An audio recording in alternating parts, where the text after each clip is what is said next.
Good morning. It is 9 a.m. across the Hawaiian Islands. I'm Daniel Fischberg from Queens Medical Center and the John A. Burns School of Medicine. And on behalf of Quest Hawaii and Hui Pohala, I am delighted to welcome you to this second statewide palliative care summit.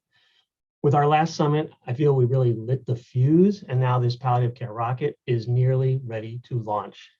I cannot emphasize enough how critical your participation is in this effort. We have well over 100 registrants from across the islands and 11 other states and the District of Columbia. I'm not sure whether it's Joe or Kamala, but whoever it is, you're very welcome. I even see a registrant from my hometown of Newton, Massachusetts, and I promise him this summit will be concluded before the first pitch of today's Red Sox game. In attendance, we have community advocacy leaders and liaisons. We've got medical directors. We've got currently practicing and retired social workers, physicians, nurses, vice presidents, presidents, CEOs from various healthcare organizations, directors, executive directors. Welcome, one and all. I just want to start with a bit of a disclosure that we so desperately are eager to hear every comment, every question that you have. We are recording this summit, and that includes that we are archiving the chat box where we are really actively soliciting your input. If you are shy like me and you wish to remain anonymous, you could turn off your camera and you can change or delete your name. We still very much welcome your input. Now, I just want to be sure everybody is in the right place. We're here to talk about palliative care, not palate care. That's the dental summit. I think that's next Saturday. We're going to actually be spending some time reviewing the official definitions of palliative care. Dr. Seitz is going to go over that, but I just wanted to cover some short phrases. This is our elevator definition of palliative care: specialized medical care that treats the symptoms and stress of a serious illness. And the goal is to improve quality of life. Now, if it's a really short elevator ride and you really maybe should have just taken the stairs, palliative care is living as well as you can for as long as you can. And I think really the most pithy definition of palliative care I've ever come across, I'm going to take it right from one of our heroes, Dr. Ira Byock. He titled his last book, The Best Care Possible. And for me, that's what palliative care is. It's the best care possible when you have a serious illness. Now, we're going to talk a lot about what palliative care is. I just want to talk a little bit about what palliative care can do. And so I'm going to start with a story. And this is a patient, Bobby, I'm going to call him, changed his name and his age, but everything else is really straight from the medical record. And Bobby was cared for by colleagues of mine here at Queens in our outpatient palliative care program. Bobby was 58 and he had recurrent lung cancer. He had gone through cancer surgery, radiation, chemotherapy, but despite the best efforts, the cancer came back. And he had terrible pain. His oncologist, his surgeon had been working really hard, really doing a good job trying to control the pain, but they just weren't getting the results. And that's what prompted the referral to palliative care. So he had severe pain refractory to their treatments. He had a terrible cough and shortness of breath, which we call dyspnea. And because of this, the cancer being back, his pain, his breathing problems, he was really depressed. And on top of this, his functional status was really plummeting. He was pretty much living in a bed or a chair. And my colleague, the day he met Bobby, he told me he thought this was a fellow that was maybe a week or two from a hospice referral for end-of-life care. So what was the first thing they did? Well, they tried some co-analgesics. The other doctors had been using opioids, and moderate dose opioids were not effective. So they used some things to target the inflammatory component of the pain, the neuropathic component of the pain, and it started to help. And then he got big relief when they switched his opioid to methadone, which can be a uniquely helpful pain medication. And with that, with his pain better, his mood improved. He didn't actually need treatment for depression, just treating his pain, his mood got better. And by the third visit, they were able to talk about his goals of care. Bobby desperately wanted more time with his family. He was going to pursue active treatment. But at the same time, he was willing to engage with the palliative care team and talk about hoping for the best and planning for whatever. So they did complete a PULSE provider order for life-sustaining treatment document, and Bobby expressed his wish to avoid heroic measures. He did not want a resuscitative attempt. He did not want to be on life support. So the PULSE said DNR, limited interventions. Man, Bobby initiated immunotherapy, and I would say it was an understatement of the year to say that he had a robust clinical response. His cough, his breathing problems, they completely resolved. His performance status got much better. He pretty much got back to doing all the things he could do before the cancer.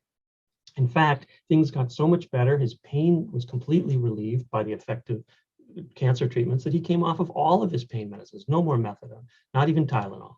5 years later, Bobby has no measurable disease.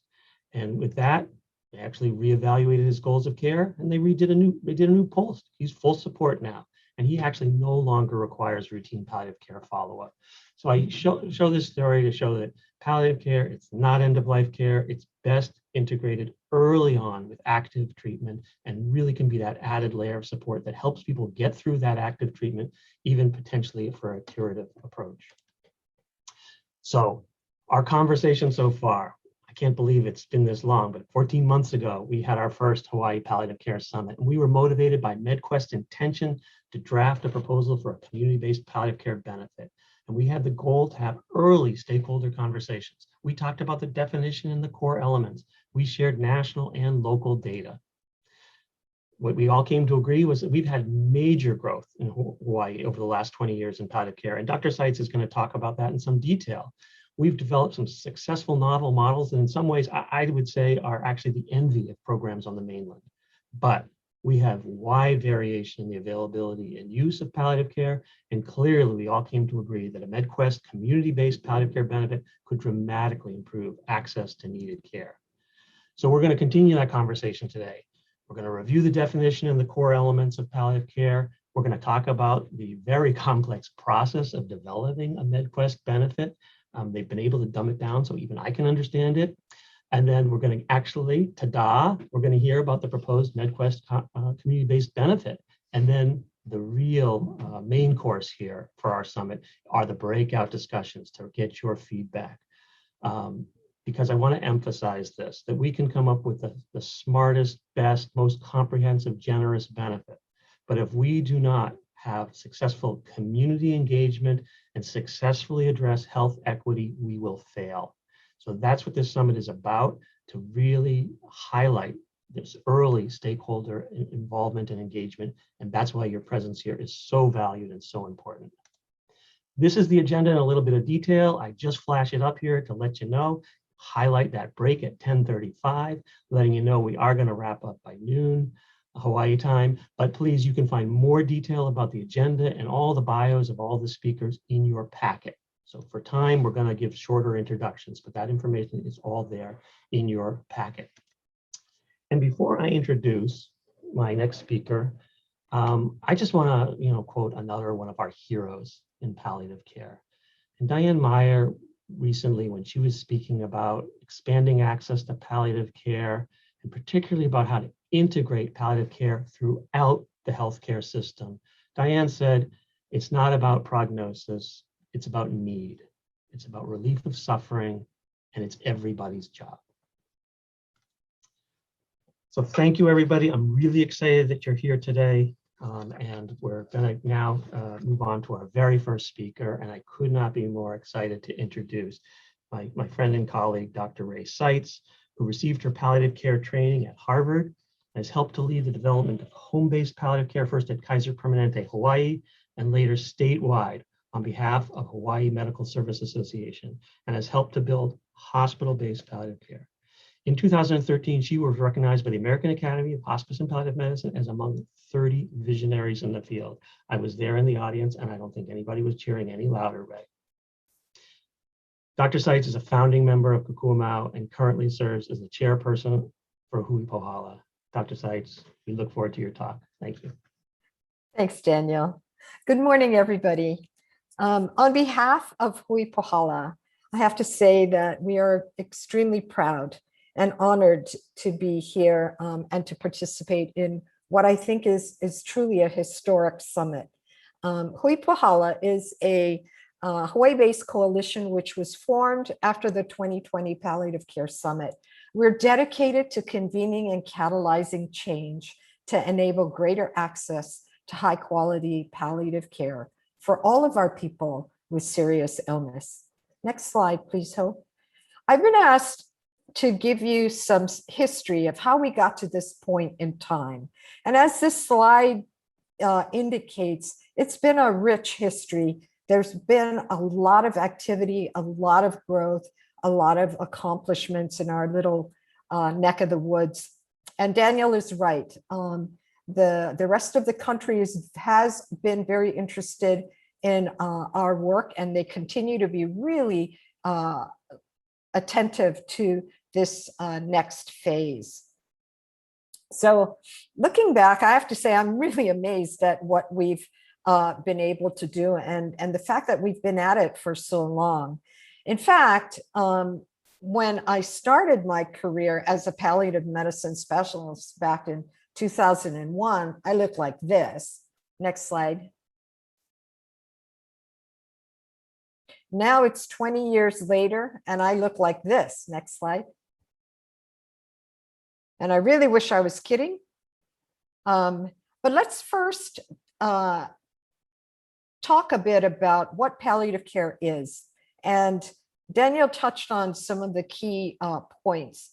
But let's be honest, there's a lot of variation and imprecision when we throw around the term palliative care.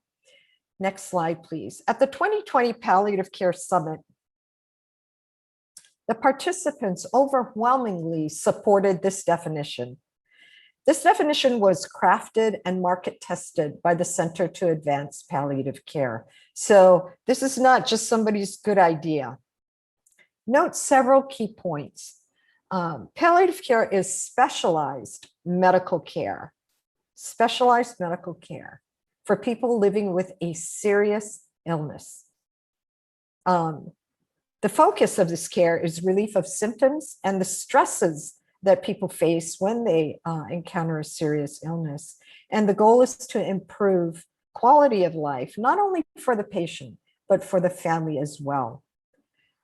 These providers are specially trained. We're not talking about fly-by-nighters. We're not talking about people who decide they really like the idea of palliative care and then call themselves palliative care specialists. We're talking about providers who are specially trained, okay? These are people who can show us that they have training, formal education, maybe some of them have certification in palliative care. I want to make the point that interdisciplinary teams do not all have to have members that are, do not all have to be certified in palliative care, but key people on the team really have to be. These providers work with other trained providers as additional support, not in place of the oncologist or cardiologist or the PCP, but as an additional layer of support. They coordinate care, so everyone treating the patient is working from the same care plan. Prognosis is not what defines need for this care, as Daniel had pointed out. And in fact, when we look at palliative care being applied early in the trajectory of a serious illness, we find that the outcomes are superior, including longer life. And palliative care can be provided along with curative treatments. This means that patients do not have to make that terrible choice between pursuing disease-modifying or curative treatments versus receiving high-quality comfort care. This is an important concept to understand because we're constantly struggling to get further upstream in the serious disease trajectory.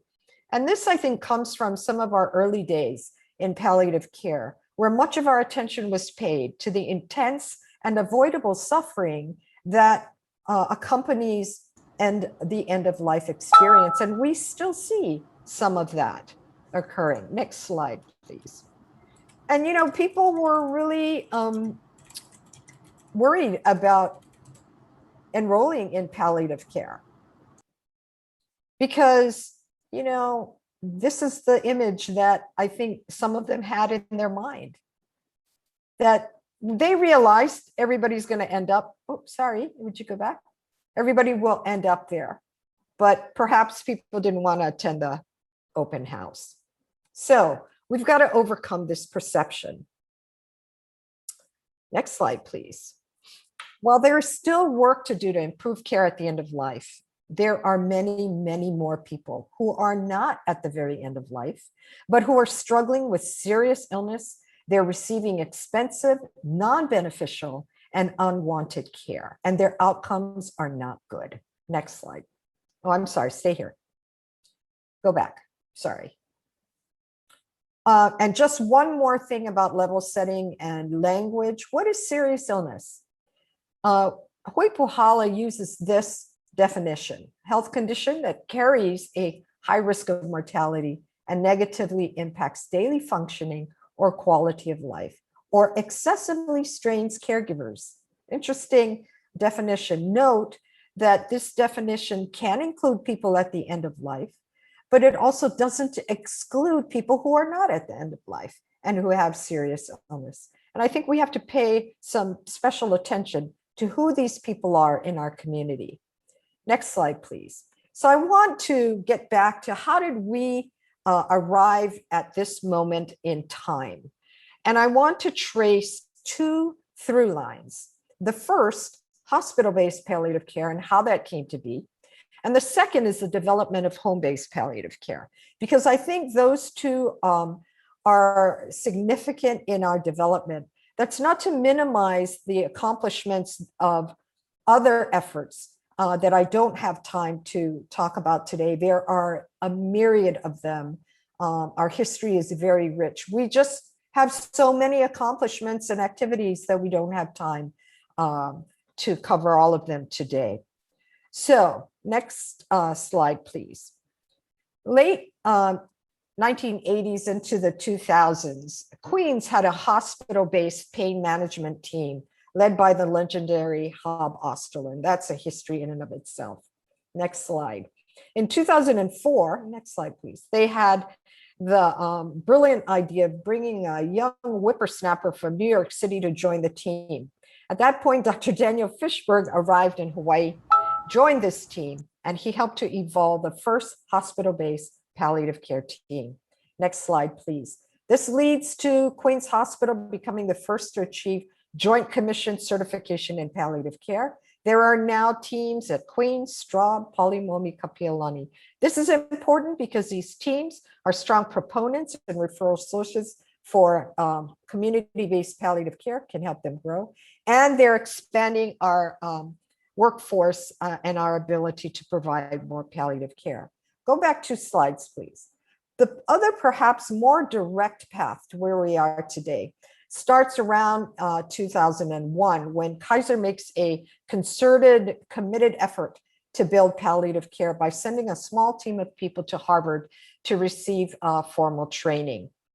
In 2002, next slide, please, we become a site for the Brumley study, looking at home-based palliative care with interdisciplinary teams based in home health. This model, next slide, please, is a randomized controlled trial, is built through a randomized controlled trial, the results of which are published in the American Journal of Geriatrics in 2007. It's recognized as a landmark study, and this study continues to be cited hundreds of times every year because the design and data are exceedingly strong. Next slide, please. In 2002, HMSA launches a 2-year palliative care coordination pilot program. In 2013, HMSA launches supportive care, home-based palliative care program, which was designed based on the Brumley model, but now the teams are out of our hospice organizations rather than home health. Because, next slide, please. Because of this, supportive care becomes a benefit for most HMSA commercial members in 2017. In 2018, it becomes an Akamai Advantage or Medicare Advantage benefit through HMSA. And in 2019, EUTF agrees to allow its members to enroll in supportive care on a trial basis. Supportive care becomes a benefit for HMSA MedQuest members in 2020. So here we are. Next slide. About to have a very serious conversation about expanding high quality community-based palliative care for our Quest members. We're asking you to help us move the work forward. MedQuest needs your input to improve the concept and to help convince CMS that we need this. People need to understand palliative care so they can ask for it when it's needed. Providers need to be better informed about palliative care. We need a larger workforce. Health plans need to figure out how to pay for this. And we need to build a system which reduces health inequities and provides high quality care to all of our people who need it. And lastly, we need to establish metrics and processes to ensure that what we are offering is high quality and that our outcomes are consistent. So thank you very much for being here. I look forward to all of your input and discussion for the rest of the summit. Thank you so much, Ray. Whippersnapper, Crypt Keeper, Tomato. Dan Tuttle, I'm delighted to introduce you. He's representing the Stupski Foundation, which supported this work as part of its vision to reduce unnecessary suffering and improve concordance of care with a person's wishes as they near the end of life. Dan is the foundation's director of health and oversees its work to transform serious illness care and separately maximize early brain development through pediatrics. Dan, the floor is yours. Thank you, Dr. Fischberg. Aloha and good morning. My name is Dan Tuttle. I'm the Director of Health at the Stupski Foundation, and I'm here to share a hope with you about a way we could think about helping our systems better serve kupuna and people living with serious illness and their caregivers. Next slide, please. I'm fortunate to work on behalf of Joyce and Larry Stupski and their vision for transforming serious illness care, which is one of the 4 giving areas you see. Next slide, please. A few years ago, Joyce had relaunched the Stupski Foundation with the aim of making the greatest change possible in the communities that were home to her and Larry, Hawaii, and the Bay Area. In that spirit, the Stupski Foundation will spend all of its assets by 2029 and close its doors. By focusing on improving serious illness care today, we hope that our communities will be better able to meet the needs faced by all of us and our loved ones as we age. Next slide, please. Serious illness care became important to Joyce as she supported Larry during a multi-year battle with prostate cancer, which ultimately took his life. During years of increasingly aggressive treatment, Larry and his oncology team had spent 0 time talking about pain and symptom management or goals of care based on his specific diagnosis. And it was only after Larry's passing that Joyce learned more about palliative care as a subspecialty and how it could have improved Larry's quality of life during that extended period of suffering. In moments of reflection, Joyce often still mentions how if it was that difficult to receive palliative care at the time for them with all of their resources, how do people with far fewer resources get the care that they need? And that experience deeply motivates her desire to use her philanthropy to improve access to better serious illness care services and palliative care. A main component of our serious illness care work at the Stupski Foundation is to increase the availability and usage of palliative care, both primary and specialty. The many barriers to doing so are known well by all of you who are attending the summit and include physical access, workforce challenges, telehealth capacity and literacy, lack of trust in the medical system, misunderstanding about palliative care, confusion with hospice, clinicians' resistance to change, language barriers, and what motivates us today, payment. We supported the partnership to develop this palliative care benefit out of the hope that Hawaii could become a national model for how to make this interdisciplinary, human-centered approach to medicine available to everyone in the setting they need and reimbursed at a level that allows for high quality and patient satisfaction. Next slide, please.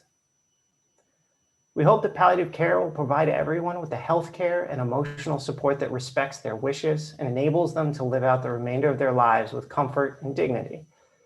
And the rollout of this benefit, with all of your input today and subsequently, Hawaii could become the place that people across the country look to as having gotten it right having balanced eligibility criteria, provider requirements, reimbursement rates, data collection, considerations of equity such that every Hawaiian who could benefit from this extra layer of support is able to get it, not just the people with commercial insurance.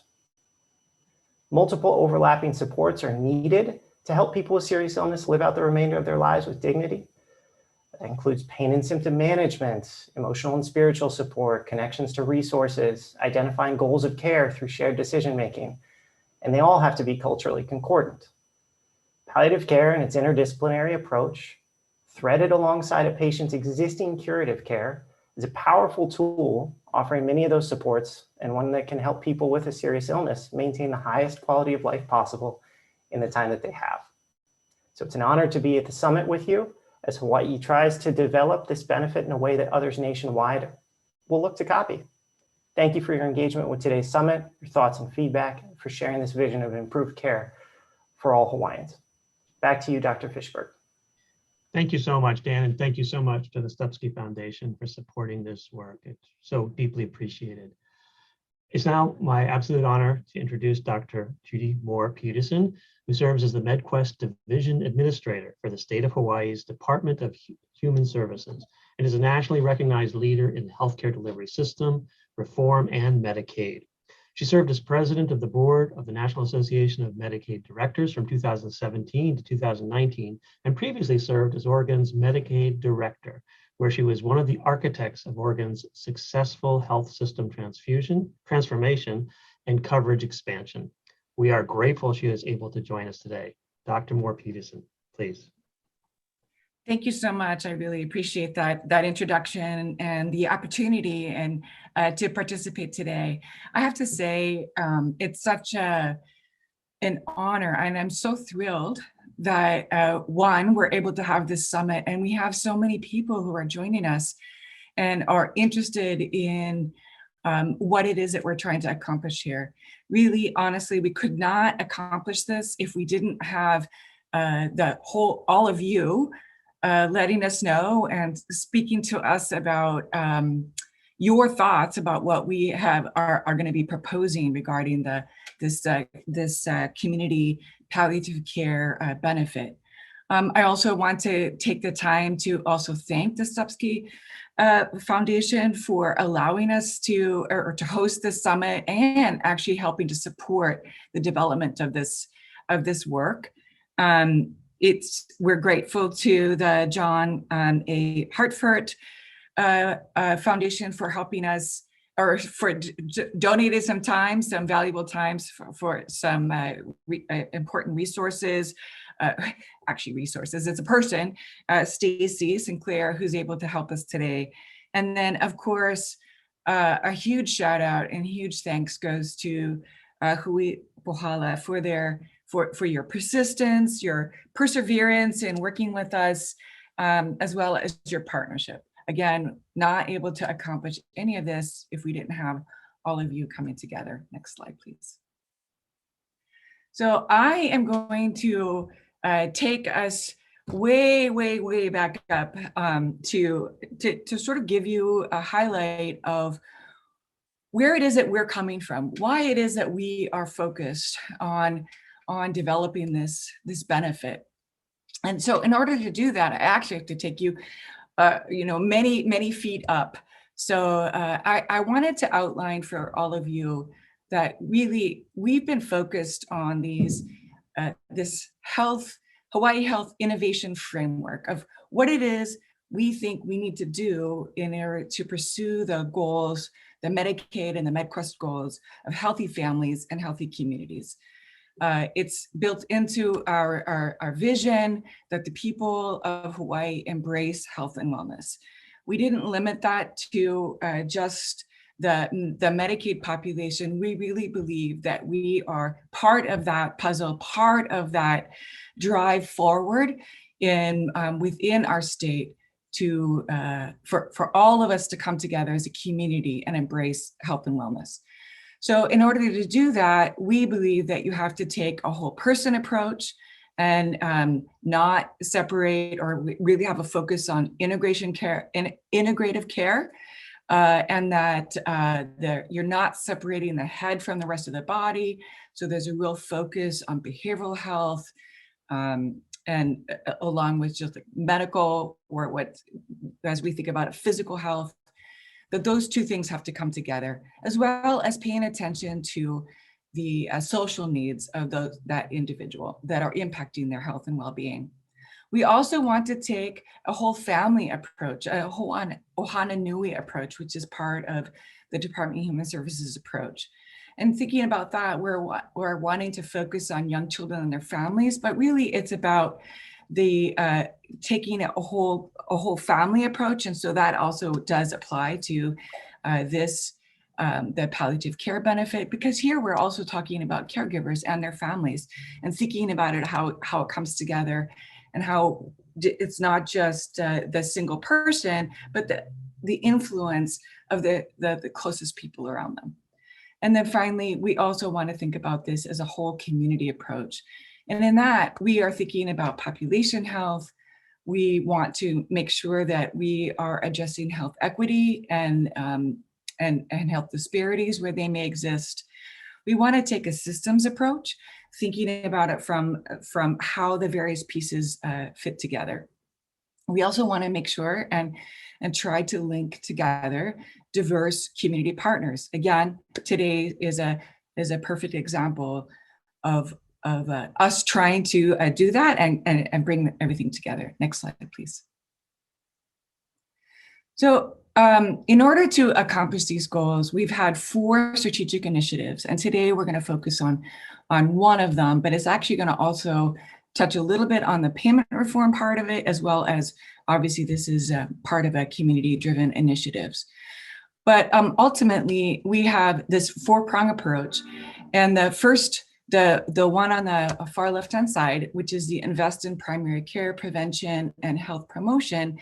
We really think about that as being our long-term investment strategy, that if we can improve primary care, invest more in primary care, focus on health prevention and health promotion, then ultimately we will be leading to improved health and well-being for the overall community. As we focus on young children and their families, we can really make a difference. But the real focus today is improving outcomes for high-need, high-cost individuals. Here, we look at this as having almost immediate return on investment if we're thinking about both money as well as health and improved health outcomes and better healthcare delivery. So for us, it's really, this is one key component in this overall continuum of addressing needs and high-cost individuals. It's really, really important for us to do that. Data analytics, workforce capacity, performance measure. We're going to be talking about all of that today as well. Next slide, please. So when we began this and thinking about the high needs, high cost individuals, we really did think about, well, what is that continuum? What exists today and where could we make improvements? And we quickly realized that while we did have palliative care, at least on the books, it was limited to the inpatient setting. In large part, that's followed up, that's part of, the reason is that it's actually related to hospice care and the Medicare benefit. So we also realized that we covered hospice, but as has been noted, there are barriers, many barriers for people to accept hospice care. And so while we do want to make some improvements in that particular area, there is this gap in this continuum in which we are wanting to address, and that's that we don't have a palliative care benefit to provide care and support for people with serious illness in their home and other community settings. Next slide. So what we are in ultimate intention is to take all the information that all the feedback that we get today. We will be having that developed, and we'll submit this information to CMS to get approval. That's the process that we have to follow through on. and in order to develop this new benefit. So again, this is a draft proposal of the benefit for you to review today. We want to get your feedback before we submit to CMS so that we can incorporate that feedback, make any kind of adjustments and changes. And so really the benefit and the purpose of what we're doing today is to solicit your feedback. That's the key goal. That's the main reason that we're engaged in this. Next slide, please. So I don't really need to go over this, but ultimately it's about improving the health equity and the care for individuals with serious illness. We want to improve access to high quality care throughout the state. And since we serve more than a quarter of the state's population today, it really will make a huge difference for the overall population. We want to improve the quality of life for patients and for their families, as was noted earlier, decrease the symptom burden, and really avoid overutilization, inappropriate utilization, and spending. It's that perfect bringing everything together that we can accomplish all those goals of improved care, improved outcomes of health, as well as sustainable spending over time. Next slide. So I guess this is part of it. We really are, what we're presenting is at a high level. The benefit, hopefully it won't be too detailed of a level. We want to make sure that we do have your support before we submit the proposal to CMS. That makes a difference to CMS as well, that we've engaged in this community engagement. It's also foundational to how we want to do our work and engage with the community. We will not be including any information about implementation details. That's not what we're about today. Really what we're trying to get is feedback on what's important. We do want feedback on what you think is important to consider when implementing the benefit, but that's not the details that we'll be providing today. And then please be as honest and complete of feedback as possible. Don't hold back. If you hate it, let us know that. If you think, what were they thinking? Why didn't they put this X, Y, and Z thing in? Please let us know. Next slide. Oh gosh, I didn't realize there were so many slides. I would have been zipping along much more quickly. All right, so what we're doing right now is we're soliciting stakeholder feedback. We'll revise the benefit. We'll turn this into CMS. We'll be negotiating it. There likely will be a public comment period during that time period as well. We'll continue the negotiation. We'll be working on and simultaneously on developing the implementation plan. And then we will be implementing it after we get CMS approval. But we're hopeful that this will be in the first part of 2022, if all goes well. Next slide. All right, here is, and you'll have this in your packet as well as the slides are shared. You're welcome to continue to submit feedback to us. It's ppdo@dhs.hawaii.gov. And then if you put palliative care in the subject line, we'll be sure to find it more quickly. Thank you. Next slide. Thank you. Mahalo. Thank you. Thank you. Thank you very much, Dr. Mohr Peterson. Even though there were more slides than you thought, you still got done extra early. So thank you. Job well done. It's now my pleasure to introduce Torrie Fields.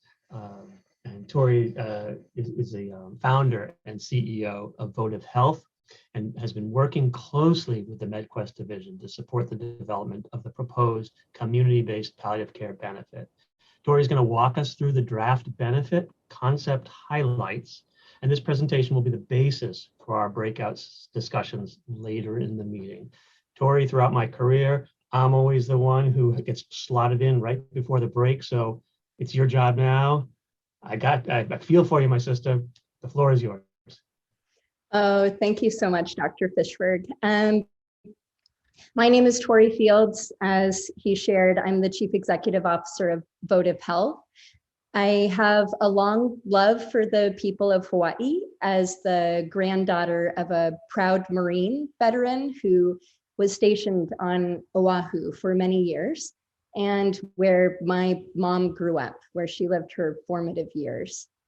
I am also a former professional surfer, having won my very first Grom tournament right on Oahu. And I'm a cancer survivor who understands the need for additional services and supports for people facing life and death decisions. I'm professionally an epidemiologist and a health economist, and have spent time working as an actuary, which means that I've been able to develop benefits and programs that expand access for people with serious illness. That's where I met Dr. Ray Seitz in 2011, when I was a much younger analyst looking for innovative solutions that health insurance companies could implement to improve the lives of people with serious illness. Ray shared with me all the outcomes and impact of the great work that was going on in Hawaii, and I set out to learn to implement this amazing set of services across other states here on the mainland, with the same researchers and experts who worked in Hawaii with Dr. Seitz and her expert team. I'm also a payment policy and quality measurement expert, sitting on a number of national and local measurement committees and advisory boards that focus on how we measure the impact on care delivered to our most vulnerable. I'm proud to come back to collaborate with MedQuest to formalize the great work that has shown the rest of the country a model of care that can increase access to expert and community-based services for people who need extra support or can't manage on their own. Next slide. So our presentation goals today are to give a little bit of a background on the benefit development process. We're going to set some goals about what success looks like for this benefit, and I'll share the draft proposal that we'd love to get your feedback on today. The proposal for this benefit will be in a number of different elements. We're going to review the eligibility criteria, or those who would be able to access this benefit. We are going to walk through the services that are included in the benefit, and then talk about the providers who would be able to deliver that care. As Dr. Seitz shared, this isn't just fly by night. It's an extra and a specialty set of services by a special set of expert providers. We'll walk through a high level, the reimbursement structure, and then I'll lay out the proposed monitoring and performance and outcomes. We will provide also information on what we anticipate to be the impact on care and on outcomes for people, their families, and to the community. Next slide. So to start, I'll share with you some background on how we developed this benefit and the evidence that we brought in. Next slide. So since the time that Dr. Seitz and her team published their seminal research about the outcomes and impact that palliative care in the home can have on people and on their families, we've accumulated a wealth of evidence, both public and private, testing similar models of home-based palliative care. I've been proud to be a partner with both HMSA and with that Brumley team as we've continued to test the implementation of this model across other states. And that has given us an understanding of how some of these benefits and policy designs might work. We tested a framework in California through Senate Bill 1004, where Medicaid members have access to a benefit very similar to this. The Stupski Foundation and John A. Hartford Foundation brought about this partnership between Votive Health and MedQuest, and this allowed us to take a data-driven approach where we aggregated both Medicare and Medicaid data in Hawaii so that we could look at the population who would really benefit from extra services, set the baseline or the standard for care that we would want to see, and that we think that palliative care providers in Hawaii can deliver for all Medicaid members who need this care.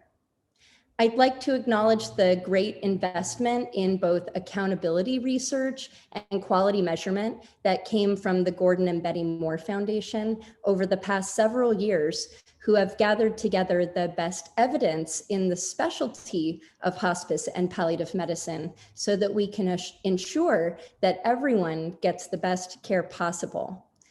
These are identified in the National Quality Forum and Medicare quality improvement measures that you will see a little bit later in the outcomes and performance section. Next slide. The benefit development process has a number of different parts. So we took all of that evidence that you'll see in phase 1, and we developed and modeled out a benefit and reimbursement structure that would cover the set of services that a person with serious illness would need. Hold, please. Great. The second phase of our benefit development is stakeholder review. So we have spent the time to internally review with MedQuest staff this benefit. And now we've also been able to review it with Hui Pohala, the Thought Leadership Council here today. We have identified summit facilitators who will be able to take comments and feedback and feed that information back into the creation of this benefit so that we are then able to best understand how we can meet the needs of people with serious illness in Hawaii. This is just a start, what you'll see today, and your feedback is most important. After that feedback is gathered, we're going to work, MedQuest is going to work to have conversations with CMS and then formalize that benefit in a submission to CMS. They will gather state stakeholder feedback at that time. And then after developing the benefit, they'll develop technical guidance and implementation that would support delivery of the benefit. Next slide.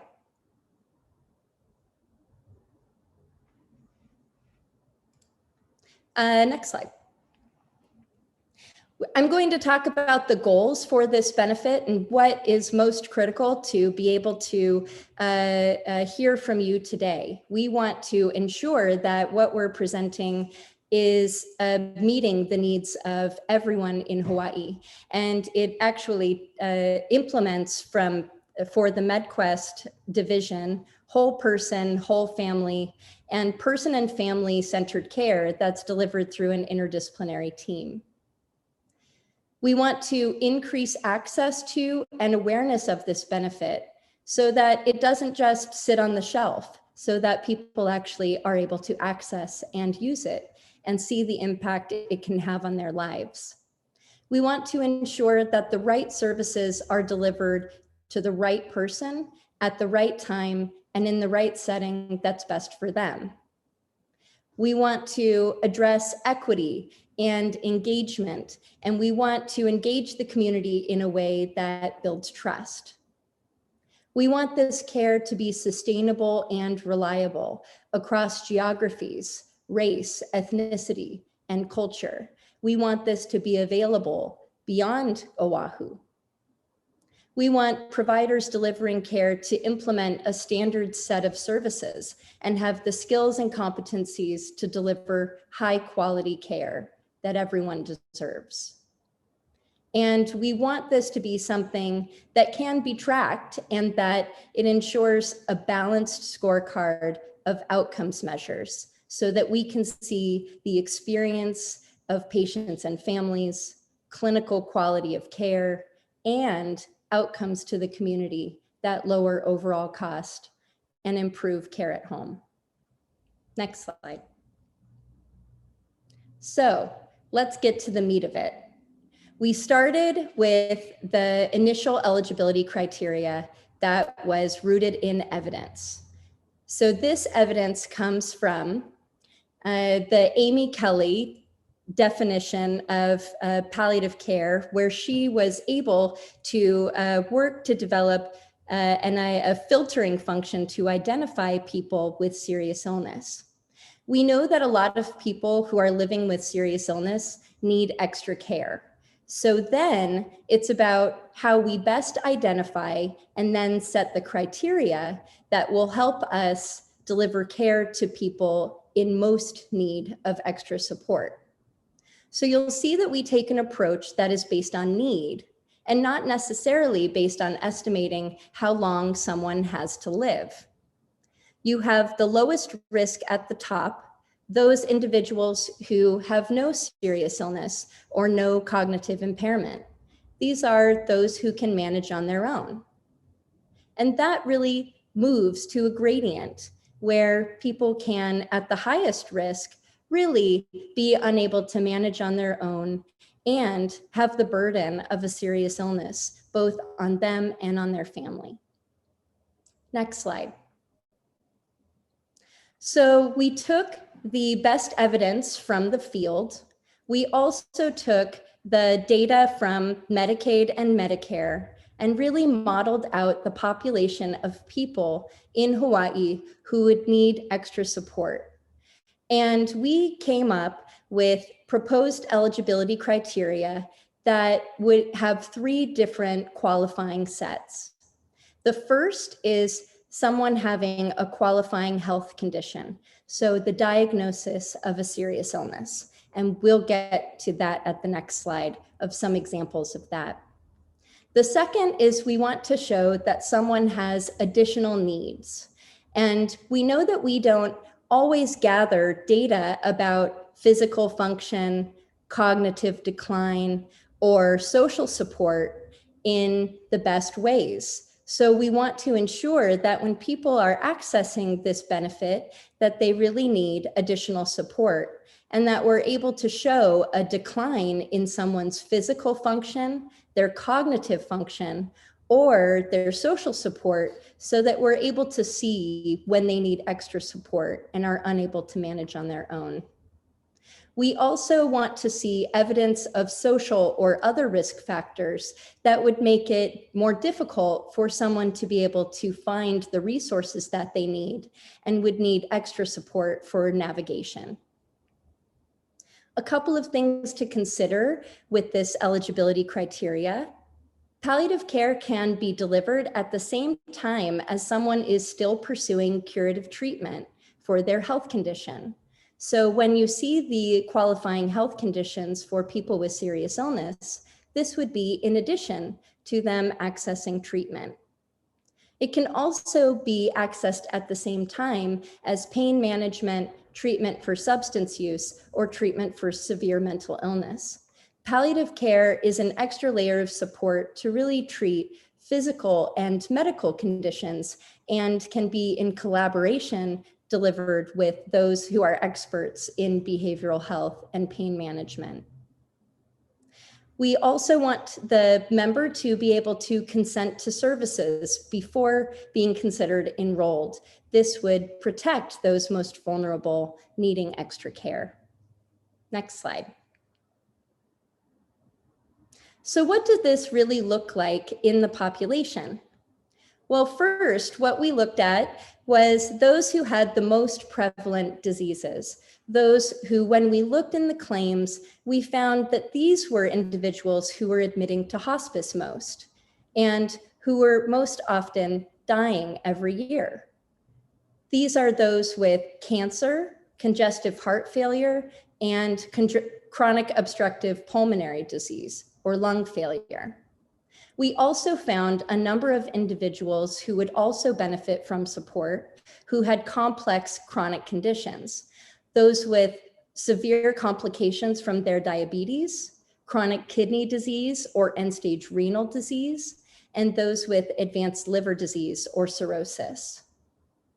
For those who were unable to manage on their own and would meet the qualifiers for cognitive decline, functional decline, or lack of social support, we identified those with Alzheimer's disease or other dementias, those who have stroke or past history of stroke with no evidence of decline or no evidence of improvement, ALS and neurodegenerative disease, and those who have had a hip fracture or a fall and are older than the age of 70. We also want to identify that there are people who have a number of these different conditions, and that actually impacts their overall burden of their disease. So those with 3 or more chronic conditions would also qualify. Next slide. When we looked at the data, what we found were that about 11,800 Medicaid members are passing away or die every year. When we segmented out this population, we found that about 7,800 Medicaid members each year have one of those qualifying health conditions that would best benefit from community-based palliative care, that care delivered outside of the hospital. We did identify 7,000 more members who would be eligible if we were expanding coverage more upstream and identified people in their last 2 years of life rather than that last year. We found that about 2,000 people with the qualifying health conditions only have Medicaid coverage. So out of that 7,800, we filtered that down to 2,000. We found that only about 75% of those members actually are enrolled with Medicaid long enough to be able to be identified and get access to the care. So we had to make sure that we could estimate the impact as accurately as possible. That gets us down to this bottom area where we had to make a choice. We had qualifying criteria that we started with that looked a lot more like the California benefit. And those strict criteria would yield about 1,380 Medicaid members who would qualify for community-based palliative care. We modeled out an additional set of the population who would qualify if we estimated people who had 1 year or less to live. That gets us to about 3,750 Medicaid members. If we take a look at those who had the potential for care and would be eligible for expanding coverage more upstream, we then get to the bottom right, where we estimate the real denominator for what we're showing you today would be about 7,500 Medicaid members who would qualify if we cast our net the widest and cover as many of those who would best benefit from this care.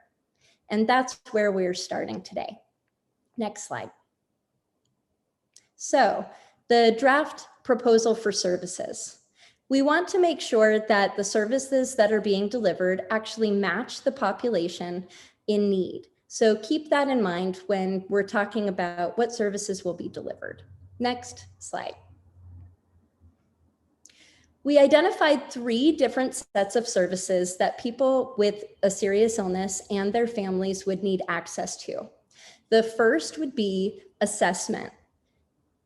The National Consensus Project Clinical Practice Guidelines, 4th edition, shares that every person with a serious illness should be assessed with a comprehensive interdisciplinary assessment that reviews a patient holistically for their overall needs and individualizes the care for that member on a care plan that can be shared easily with additional members of the team, as well as additional treating physicians. This also would include an assessment for caregivers so that we can understand the overall impact of the serious illness on the family and not just on the patient. Community-based palliative care is a specialty, as Dr. Seitz was sharing. So these clinical services need to be provided by experts and include a base set of services where they are delivered by an interdisciplinary team. They're able to manage medications and coordinate them. They're available 24 hours a day, 7 days a week, and are able to deliver both advanced care planning and family and caregiver education and training. Healthcare is difficult for all of us, but it's most difficult for people and families facing serious illness. So we also include a third set of services that would need to be delivered. These are care coordination and communication. Care coordination that collaborates with patients, families, and other treating providers and helps keep patients and families in the center of their care and navigating it based on their needs and goals for care. This would include coordination with the MCOs for authorization and referral to additional services, and education and referral to hospice where necessary and desired. Next slide. So, as we shared, not all providers will be able to qualify to deliver this set of services and be reimbursed for them. So who is on the team and what does that specialty look like in practice? Next slide. We take an interdisciplinary approach to care in community-based palliative care.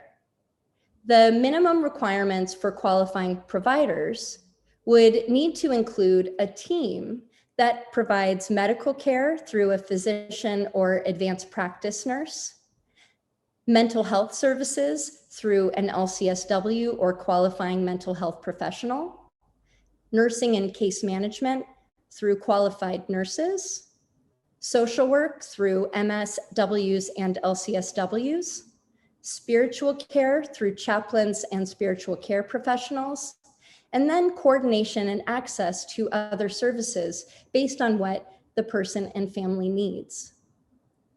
We also are proposing interdisciplinary team skills and competencies that are based on the Center to Advance Palliative Care's proposal for certification requirements for community-based palliative care.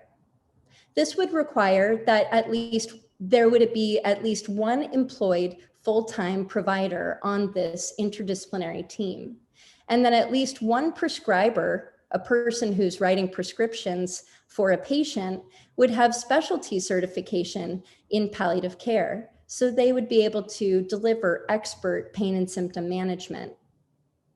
At least two providers on the team would also be required to have either achieved specialty certification in palliative care, for which all of these individuals on the team have available certifications, or documentation of specific competencies in palliative care through training or qualified career professional programs.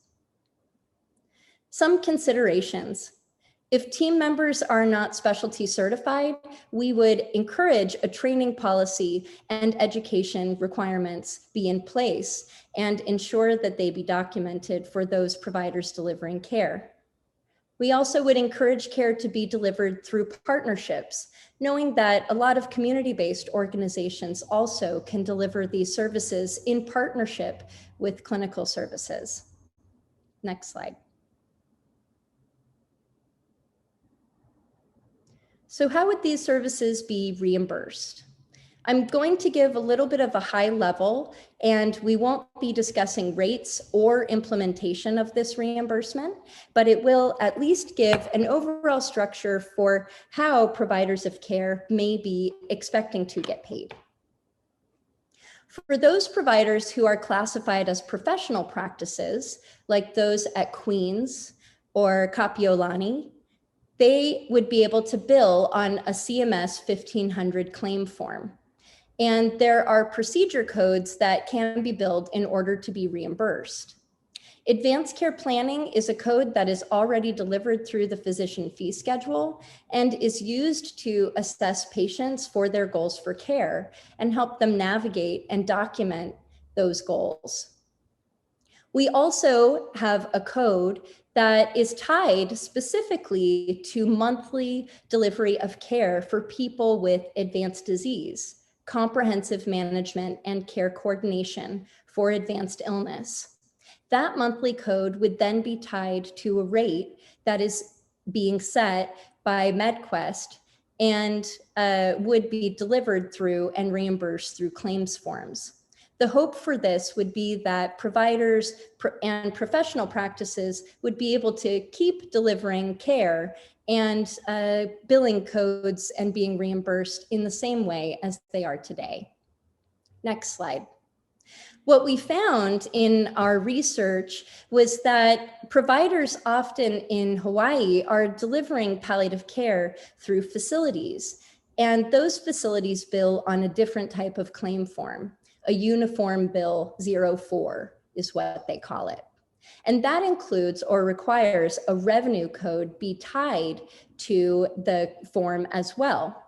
So for this reimbursement structure, for hospices and home health agencies and others who bill on a uniform bill, you would need to tie your reimbursement to both the revenue code, pre-hospice palliative care services, and corresponding procedure codes for an annual wellness visit, advanced care planning, and comprehensive management and care coordination for advanced illness. Please note that some of these codes of the corresponding HCPCS may change as we go through this process with CMS, though these codes are all delivered and are on the physician fee schedule today. So would be likely proposal for reimbursement and something that can be delivered through health plans and reimbursed by providers. Next slide. So how are we going to be measuring ourselves? As I shared at the beginning, there were a number of efforts over the past 5 years to gather the best evidence in how we would measure the impact of community-based palliative care. These measures have been developed over time and are now being tested for implementation through MACRA and MIPS, the Medicare Quality Improvement Ratings System. Next slide.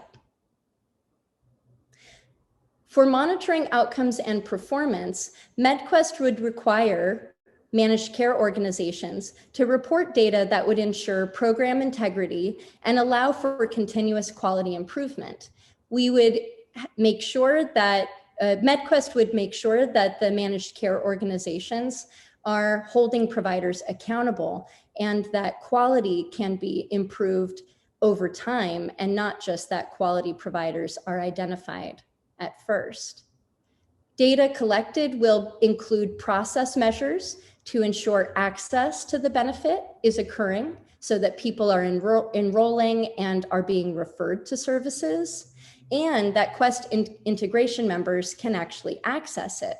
We want that feedback as well from you today. How can individuals best access that care? Quality measure categories will be on a balanced scorecard and will include beneficiary satisfaction, clinical quality, and utilization.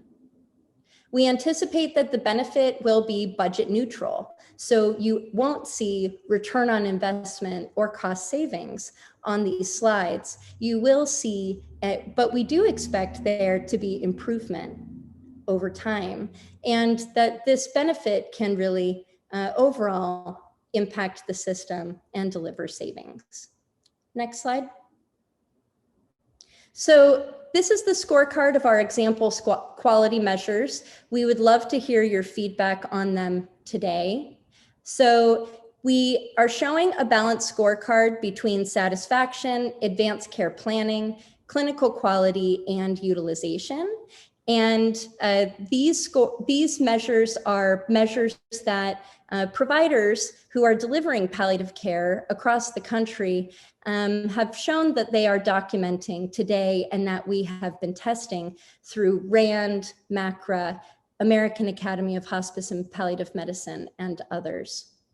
The first measure is a patient experience measure. So this is palliative care patients' experience of feeling heard and understood. This is a measure that is currently going through the process with American Academy of Hospice Palliative Medicine and Medicare, and can be something tied for both fee-for-service and for value-based care. Advanced care planning is a process measure that ensures that people are actually documenting care plans and that providers have access to those decisions. We also want to ensure clinical quality and that patients are being assessed for pain and function, and that caregiver burden is also being assessed over time. And we want this to not only impact patients and families, but also communities. And when we heard from patients and families in Patient-Centered Outcomes Research Institute grants, and in those research projects, we found that what was most important, or one of the most important things for patients and families, was to stay out of the hospital and have care delivered in their homes.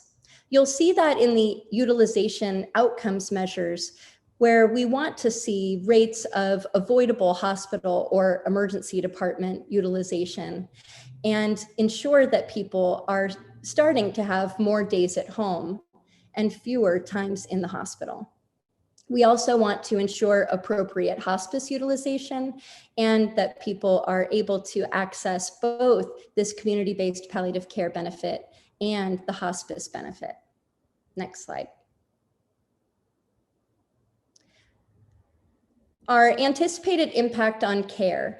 So in writing a benefit for MedQuest, what we have to show to the federal government is what the impact this benefit will have on the overall premium or on MedQuest benefits overall for Medicaid members.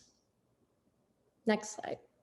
So what we know and what we have built into the benefit argument is that more efficient and effective utilization of resources actually can prove budget neutrality and show estimated savings over time. This savings and budget neutrality comes largely from a reduction in inpatient admissions and readmissions, and a reduction in skilled nursing facility visits or transfers to facilities from hospitals and emergency departments. We built in these reductions in inpatient and skilled nursing utilization, and also built in the increase in the hospice utilization into this benefit so that we're able to show that people will be decreasing utilization in some areas, but will be using more services in others. Just to note, we also included in this benefit estimated engagement rates. So we know that not a lot of people today know what palliative care is, and it needs to be socialized with the public and generate a little bit more community awareness. And so we estimated a 50% initial target engagement rate into this benefit, knowing and hoping that the enrollment would grow over time and there would be an even greater impact of these services. Next slide. So I have given you a very dense set of information, and we want to make sure that we spend the time hearing from you about what this benefit needs to include and how we might propose or strengthen, how you might propose that we improve or strengthen this proposal as we go through the next phases of this process. We want to know how likely this benefit is to meet your needs, the needs of your loved ones, and the needs of the overall community that you serve. We want to know how this benefit might help patients and their families. And we would love to hear any feedback that you have that would expand that access or improve the services being delivered. Your responses will help us gather that stakeholder feedback and seek approval for the submission of this community-based palliative care benefit to CMS, and to then develop follow-on technical guidance that can support implementation of the benefit for patients, providers, and managed care organizations alike. Thank you very much for having me, and do we have time to take questions? Yes, Torrie, thank you for a championship presentation. It was really wonderful, comprehensive, really explained things so well, and I think it's going to set the table for the feedback sessions coming up. And yes, we do have time for some questions now. Good. So this is Jeanette Kojane from Kōkua Mau. I have a couple of questions for you, Torrie. The first one is, would duly eligible individuals be able to access this benefit? That is our intention. What we included in the total population, as you saw, were both Medicaid members and those who had Medicaid and Medicare, so under 65 and over 65. We, and Judy, I'm sure you can share as well. We wanted to be intentional in showing the total population and show the overall benefit or impact. Okay. Hi, my name is Dr. Jasmine Jensen. I'm actually a pediatric palliative care provider. I'm curious, was any consideration given at all to the pediatric population? Yes. So as I was sharing, we wanted to make sure that the overall population was shown here. So it includes pediatrics, under 21, over 21, under 65, over 65. We know that children have access to other services, but that there are other needs and children who have additional needs and would also benefit from an extra layer of support. So we didn't want to segment out peds from the adult population. We wanted to include them as those with qualifying health conditions or additional risk factors. Okay, thank you. So a couple more questions here. Does including diagnoses such as dementia and stroke proxy for finding people with functional or cognitive impairment? That would be the case, yes. So for those individuals with stroke, stroke is often a symptom of underlying chronic disease, but can happen on its own. The thing that we're really looking for is someone who is unable to self-manage at the level that they could before and have decline in function over time. So this would be a benefit that would be available and would be proposed to be available for those who have stroke for a short period of time until they're improved, or for a longer period of time as their function declines or as it reduces or stays at the under 70% or a Karnofsky scale or another type of functional assessment. Thank you. Dr. Nancy Long from Kauai asks, is this benefit open-ended in terms of the amount of time a person could receive it? So this is something where we have not yet developed the terms specific to this benefit, but the intention would be to have individuals be able to access it for as long as they need for that serious illness. Now, there would need to be audit and compliance and reporting functions to ensure that people are continuously still in need of those services. So a certification or a reassessment would need to happen in order for someone to continue receiving that care. But we were intentional in ensuring that this was not prognosis based and that it is something that really somebody should be able to qualify for a certain period of time or for a longer period of time. Okay, thank you. Clarifying question, will individuals have to be eligible for Medicaid to receive these benefits? This benefit is specifically for MedQuest integration members. It could be implemented by private payers or others who would want to. Question from Carmen. Are we going to be starting to accept more individuals with chronic pain conditions such as CRPS, Ehlers-Danlos syndrome, MS, question mark? That is a good question. We would love to hear your feedback in the sessions to come.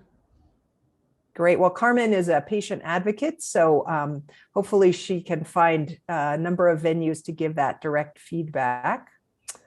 Okay, another question. You had mentioned a 50% engagement rate. What was that? A 50% engagement rate means we've identified an overall population of people who we think would best qualify for community-based palliative care.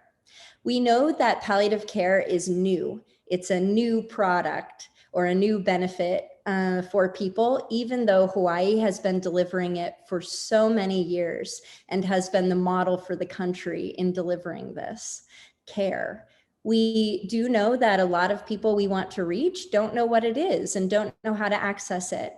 And so that means that we want to build in realistic assumptions when we go into the benefit discussions with CMS. So that means we want to estimate the people who would actually be using it in the first year, and then start gathering information over time about how we can increase that engagement rate or the enrollment of the people who would really benefit from the services.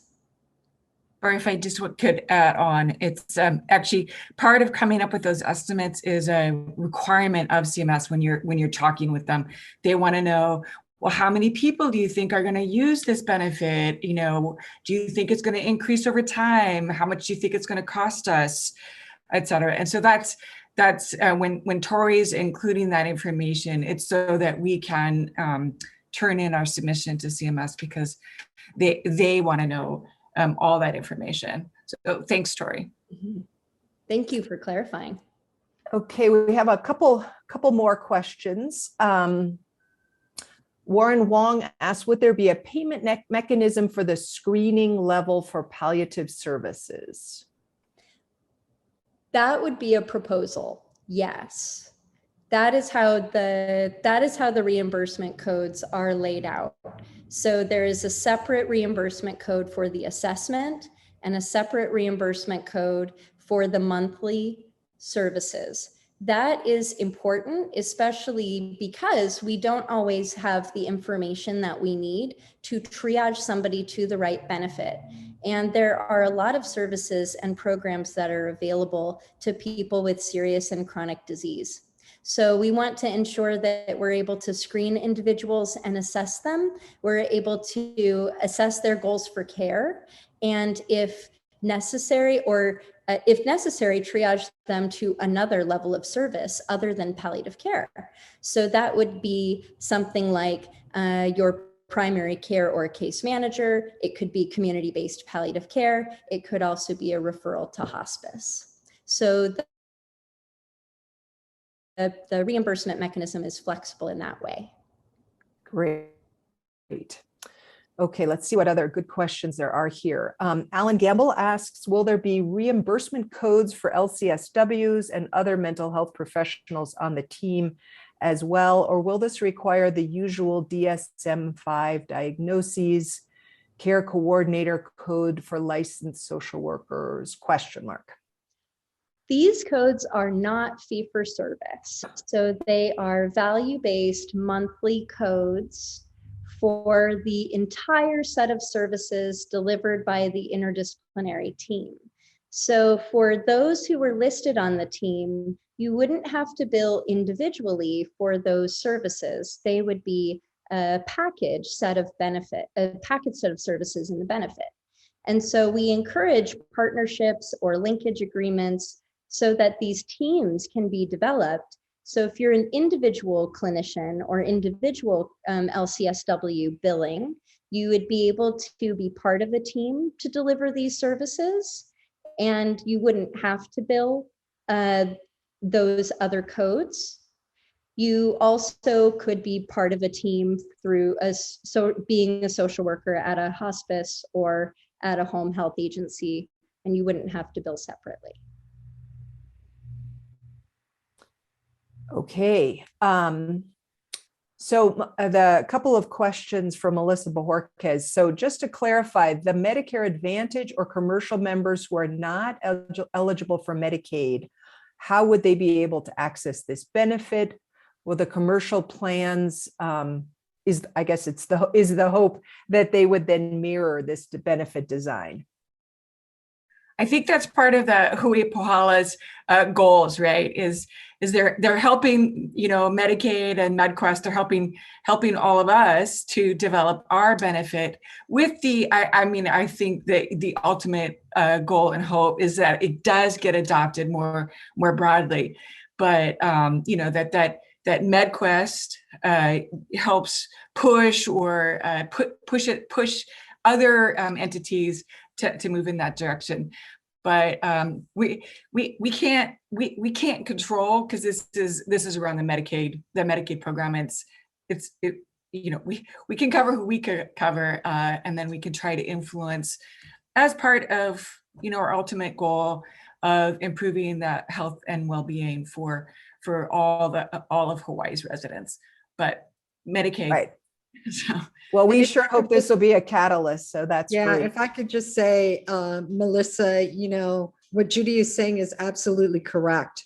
We're a little bit mercenary here. We recognize that MedQuest is providing an incredible opportunity for us to leverage and catapult forward care for all of the people in the state of Hawaii who have serious illness.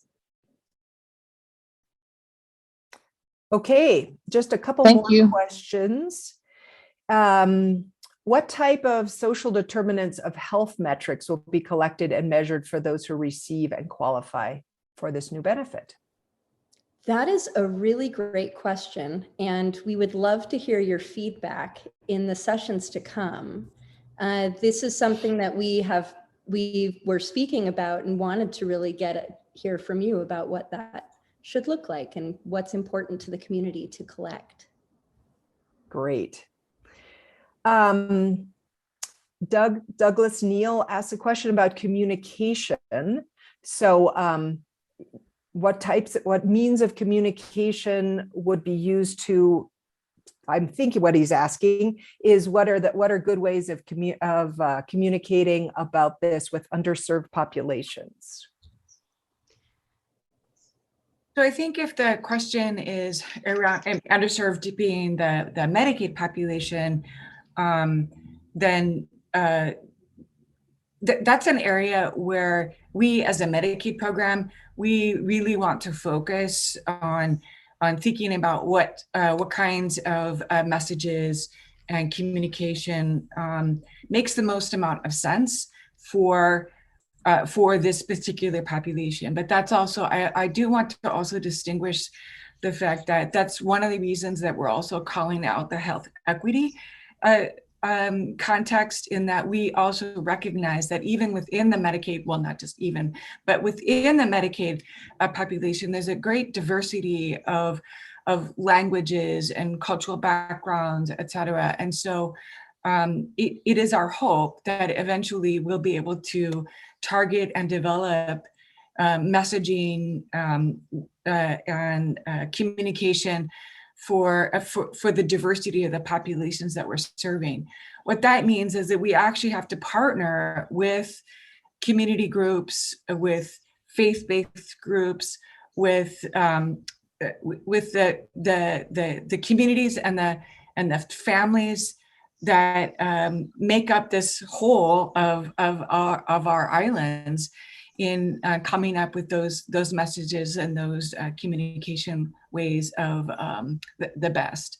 And I think the only other thing that I would want to add on to that is that while we believe that, of course, communication from the healthcare providers themselves are going to be really important and essential as part of this communication, if it only remains within the healthcare provider community and doesn't become more part of our conversation and our ability to talk about health and wellness and well-being through the broader community, then I don't think that we will be successful.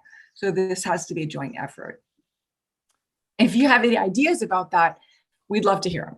Absolutely. Well, we're looking forward to partnering with you. So a couple more excellent questions. Della Lynn says, if one of our outcomes is to allow people to remain at home, will there be expanded capacity for home-based services in the community? Example, meal management, hours of home health. Also, PT/OT usually not offered through hospice, or traditional care usually has a separate referral and regular reassessment for improvement. Will we be looking at PT/OT in a different way that can improve access and maintain function?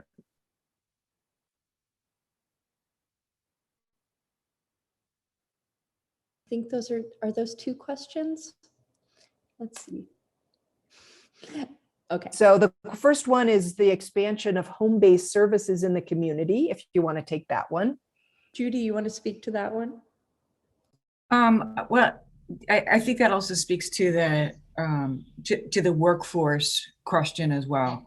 And we think that there's a shortage of workforce in all kinds of different areas, and we are definitely part of the puzzle that we'll be thinking about it, but we're not the key driver of within workforce education, et cetera. And so we are hopeful that we have an expansion of people and individuals who can focus on home health or providing activities of daily living supports, et cetera. And that would be part of this team-based care.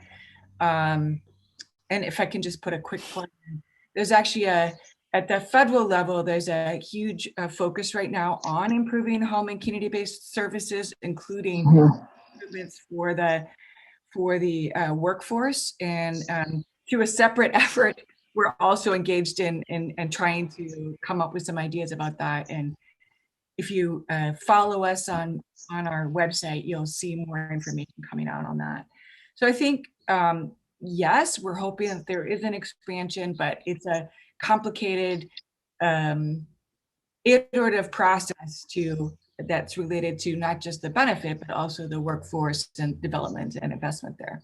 One thing that I can share with regard to capacity and how a benefit like this can really impact capacity through delivering interdisciplinary care and through payment through an interdisciplinary type of payment, you're able to create different types of partnerships, and you're able to then expand the infrastructure and capacity for community-based services.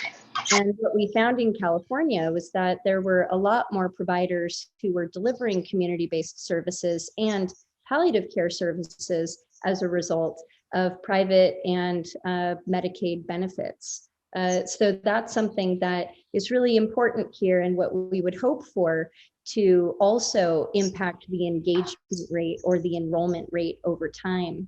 And that there are more providers who want to go into this field and feel more confident delivering this type of care as they get more experience with this population.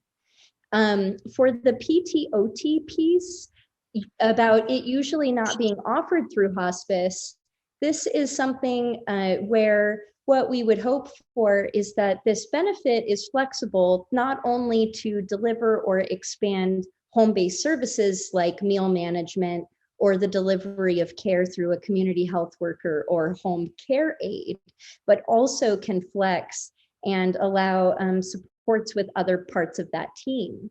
Now, what we can do in this process is take back that feedback if it is specific to a regulatory or a licensure limitation. So if that is something we can talk offline about as well. Okay, well, I want to again thank Torrie and Judy for just wonderful tandem presentations. You can see, the chat box is just blowing up with discussion. There are more great questions out there. Everybody, please bring those questions to the breakout rooms. Let's keep the conversation going on. As a physician, I have to think about your physiological needs. It's time for a break, okay? So everybody come back here in 5 minutes. We'll see you at 10:40, and a great discussion. See you soon. Okay, welcome back, everybody. I know that was a really short break, but I want to keep the level of engagement going. That was just a great discussion we just had. So I'm going to turn things over now to Stacie Sinclair, who's the Associate Director for Policy at the Center to Advance Palliative Care. And Stacie's going to provide us instructions on how we go into our facilitated breakout rooms. Stacie. Hi, everyone. It is so wonderful to be with you today. If I could have the next slide, please. There we go. All right. So in the next few moments, you will all be moving to breakout rooms to provide more feedback on specific components of the benefit that Torrie just described. Just some logistics notes. The breakout sessions will be 30 minutes long, and then we'll reconvene for a large group discussion. The breakout rooms are pre-assigned based on the topic that you selected during the registration process. And each breakout room will have an assigned facilitator who will lead the group through key discussion questions. So there are specific pieces of information that we're hoping to collect, and as well as then your additional thoughts and questions. Because we are working with a limited amount of time and some rooms will be quite full, we've instructed the facilitators to not do round robin introductions, but instead, before you raise a question or respond to something that's proposed, to just introduce yourself and where you're from. These breakout sessions will be recorded primarily for note-taking purposes. We'll have folks who are taking notes, but then this is also a way to ensure that the information that you provide is accurately and fully captured.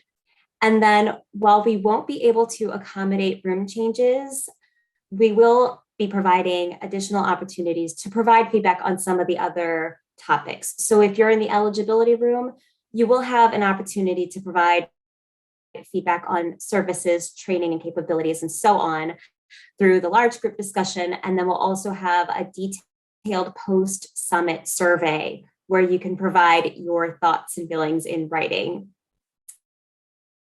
If you do have any questions on the logistics, please feel free to put them into the chat box or ask your facilitator. Next slide, please.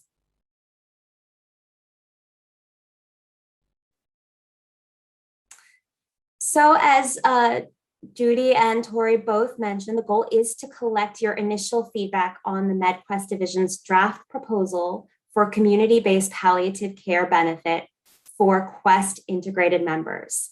We ask that you reflect on the slides that were presented this morning. Your facilitators will also have access to those slides. So if you're like me and you don't retain everything after seeing it once, those will be available to you to take a second glance at. We saw a lot of great questions in the chat box, and folks were able to answer that.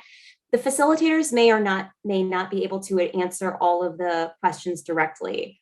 That doesn't mean we don't want you to ask them. Actually, in a way, the questions that you're asking are really helpful for us to know, because that's feedback in and of itself.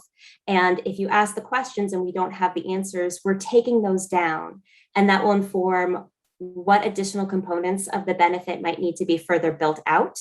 And then also what technical assistance and guidance down the road will be made available to you. And then finally, we just want to acknowledge that we have a wonderful diversity of perspectives and professional and personal areas of expertise. So we've decided to mix the groups. So we're not going to have a single group for providers, a single group for payers, a single group for community members. We're really trying to bring together folks from different backgrounds to share your experiences. So just an awareness for you. Finally, one logistics note, there are a few folks who do have phone numbers. And so if you do want to be put into the right breakout group, if you could let Crystal or the chat box know, and then she'll make sure that you get into the right place where you're supposed to be. And then finally, as we do one more sort of logistics note, the questions that we want to keep you, or we want you to keep in the back of your mind to get you in the right mindset is, how likely is this benefit to meet your needs, the needs of your loved ones, and or the community that you serve? And how can the proposal be improved to better meet the needs of Medicaid members? And with that, I will transition to Crystal to get you into your breakout rooms. Looks like we're all back together now. So thank you, everybody, for your time in the breakouts. I know that our group was only just beginning, so very much looking forward to hearing from all of the groups in your report outs, and then also getting follow-up feedback from each of you as we exit today and in the follow-up email where we'll be gathering additional feedback. With that, I would love to turn it over to whomever is reporting out from the first group. Eligible conditions? That would be me, Kathleen Kerr. Hello. Let me stop my recording also. Okay, there. Okay, hi. I was continuing to record the small breakout, but that would be very long. Hello, yes, we were the small but mighty eligibility criteria group. Had some really great perspectives offered in terms of how perceptions on eligibility criteria. First, sort of a general idea that there's, it's going to take a little work to think about how you can be inclusive enough to get everybody who would benefit, but also have guardrails around it so that not everybody would be eligible. And some things, particularly in the third bucket of eligibility criteria that have to do with functional decline or other risks, that how to be sufficiently objective so that you can have some confidence about the population that's being enrolled, but also flexible enough so that you wouldn't be missing people. But there was also a sense that you wouldn't want to just say per medical director discretion. It needs to be tighter than that. So being inclusive without being that open. There were some concerns about workforce, that this is definitely the right population. They definitely need these services, but good grief, do we have enough folks to offer the care? Particularly concern was referenced around the CNAs, and are there enough of those in Hawaii to do this work? There was also a mention of that the specific diseases listed would need to be added to in order to appropriately reach the pediatric population, that there's other conditions that you'd want to reference or some language that would capture that population that isn't included right now. There was a feeling of confidence that as described, that it wouldn't be too burdensome to gather the documentation that would be needed to verify eligibility, that it felt like it was clear enough. And then in particular, if you had forms for assessing function or home situation, that it wouldn't be spending 3 days getting eligibility data so that you could then get someone enrolled. So that felt like it was right on target. I think in general, very positive reactions, and then just a couple spots to pay some attention to, particularly around pediatrics. Very helpful. Thank you. Did your team talk about, in terms of gathering documentation and that being clear enough? I know that came up in a couple of other conversations. So would love to hear from the group about that, and also any other feedback or input from what Kathleen has shared.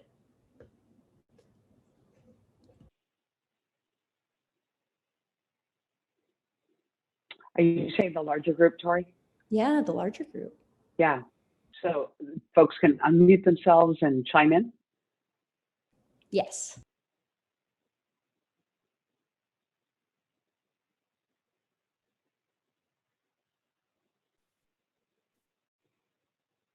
Lori Bishop looked like she was trying to unmute. Is that right, Lori? No? You okay? Okay. All right. Alicia? Well, can you repeat the question maybe one more time, Torrie, what you're looking for from the larger group? any Right. input from the larger group on what Kathleen has shared, and if there was anything that crosswalked in the other groups around eligibility there. Oh, okay. I like all the additions for pediatrics.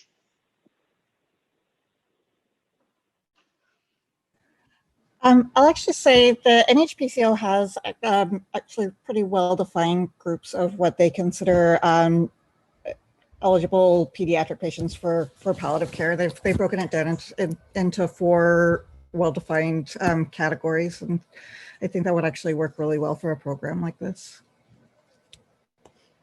Yeah, and I think, Torrie, also eligibility in my group, we talked a lot about people with chronic pain.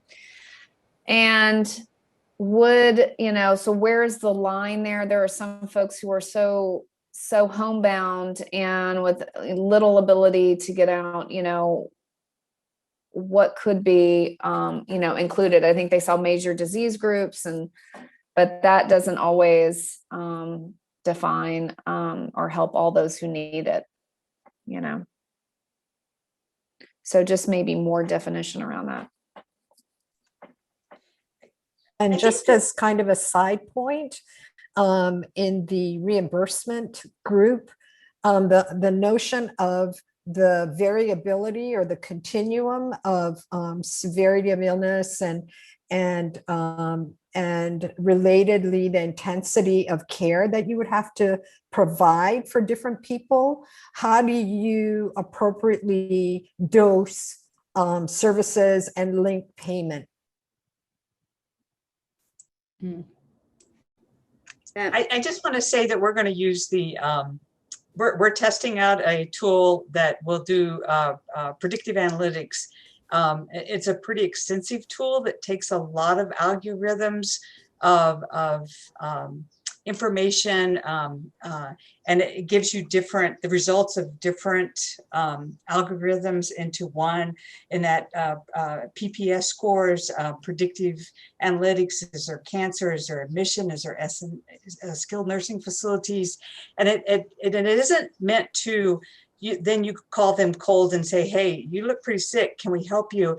It's a tool to connect the physician with the patient that might have fallen through the cracks, and the physician and their large panels might not know how sick these patients are. So we're very hopeful that that this is going to be a game changer in East Hawaii, but it definitely, how to be more proactive. And there's lots of different tools, but taking a lot of different criteria, pushing it through algorithms that have been tested and validated, and not just one, but multiple ones, and see where that patient is, so that you can trigger the physician to say, hey, look, and or get the patient attached to a primary care or a physician home, because they might not be. So it's being more proactive instead of reactive. Yeah, referral education came up in my group too, Torrie, that's a big need. Really great. I think these are going to be things that we can take back and start working through in implementation as well, in terms of how to identify that population. I'm going to pivot to the second group. Thank you, Kathleen. And Jeanette Kojian. Yes, so just to summarize, we also could have talked for a couple hours about this. Everybody's very excited.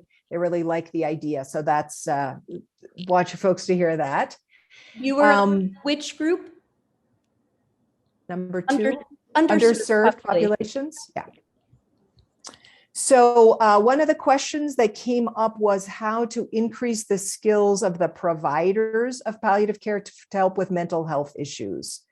And then we also talked about other things. So starting with mental health as a big topic that a number of people really wanted to pay attention to, because that wouldn't necessarily be the competencies at the moment. And then there was a discussion about boosting the skill set of not only of the current providers, but then where else in our community are people supporting these efforts. So we had 2 folks who were part of the federally qualified health centers. So they came up, of course, as another great partner to be thinking about that.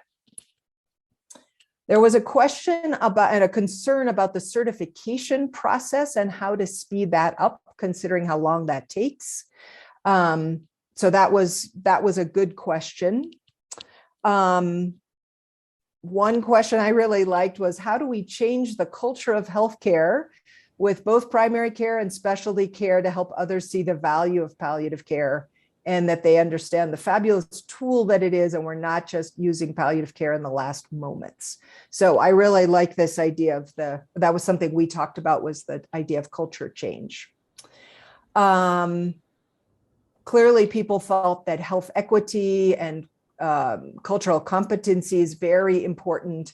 And again, the federally qualified health centers were seen as a good resource to help with that. There were a couple questions about the political will at the moment in helping, getting this through the legislature, EGA administration, all of that. There was a question of whether or not that would be, that was an issue. And then the final piece was, we were talking about how to improve and support the neighbor islands. And how do we use telehealth? We've certainly over the last 16 months seen the value of telehealth. What can be used with telehealth to boost the capacity of the neighbor island providers? So those were the main things that we came up with. Thank you. To clarify a couple of things, were you talking about the certification process in terms of the specialty of hospice and palliative medicine certification process? Yes.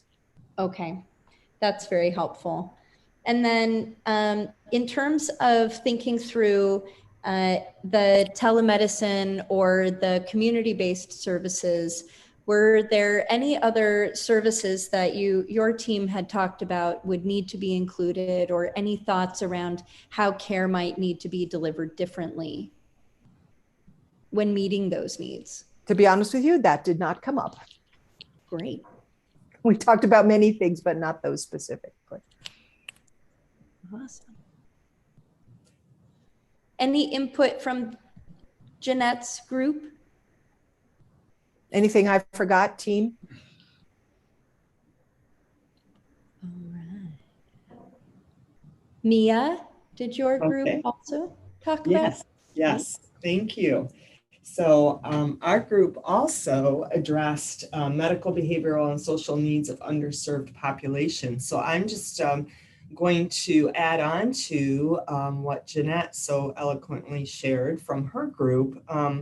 We had predominantly providers and community partners in our group. And so a lot of our discussion really focused on, what are the providers going to need to be successful?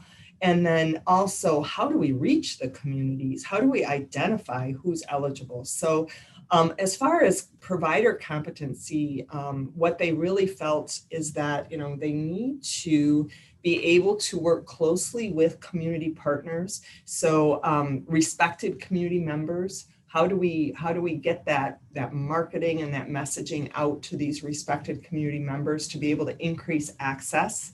That was a big part of what we talked about. We also talked about telemedicine as being a way to augment the current shortage of workforce. And that in our discussion around telemedicine, we talked about having ancillary groups. So for example, on neighbor islands, maybe it's a hybrid model where we would have the palliative care team fly over to the neighbor islands, do that initial assessment, develop that relationship with the patient and family, and then have a hybrid of telehealth for follow-up, but then also to augment the telehealth, have maybe community navigators or an RN or a social worker that's in the home with the patient and then can help facilitate the technical aspects and the physical exam required. So, really a team within a team.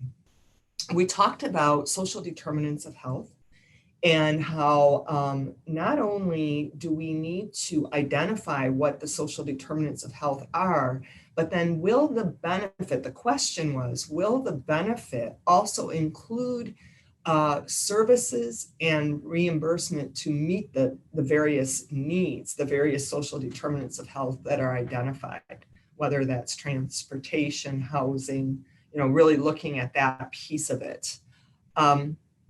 We also talked about, as far as how should the MedQuest division and the MCOs ensure that there's not disparities. And I think we talked a lot about data, utilizing data, whether that's claims data to identify patients or clinical data from the health plans or from the health systems to help identify who might be eligible and then figure out how to outreach those populations.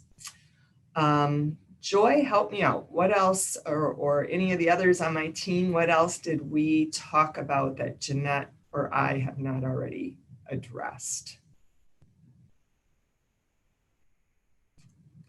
I think that was a great summary. Oh, actually, one really important thing, when we talked about being able to really reach the families and connect with patients and families, we talked about interpreters and the need of having adequate interpreter services.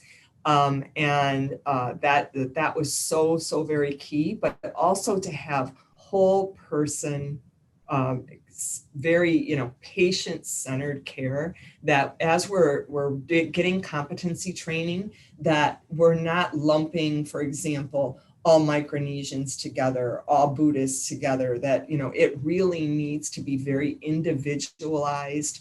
We need to train our providers to really provide that individual, whole person-centered care.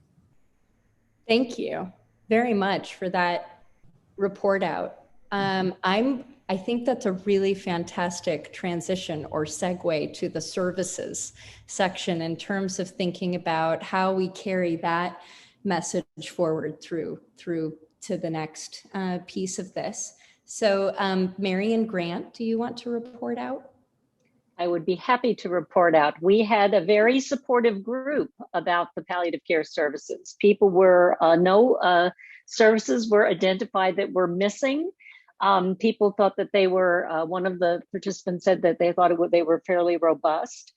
There was a question about how will we coordinate delivery of some of the benefits with payers who already provide some of these benefits to their members, so that who's going to do the medication reconciliation, who's going to do the assessment, who's going to, but that's I think a general care coordination question. There was a question about that. What do we mean when we say transportation services? Are we talking about, for instance, transportation to a community center for exercise or for some other social activity? Would those things be considered appropriate for transportation? And then we had comments that went beyond the services. We had the suggestion that there are apparently a lot of spiritual assessment tools, and we ought to pick one of them and use just one. That we need to make sure that, given the population we're talking about, that the need for personal care will probably be high, and how will that be funded?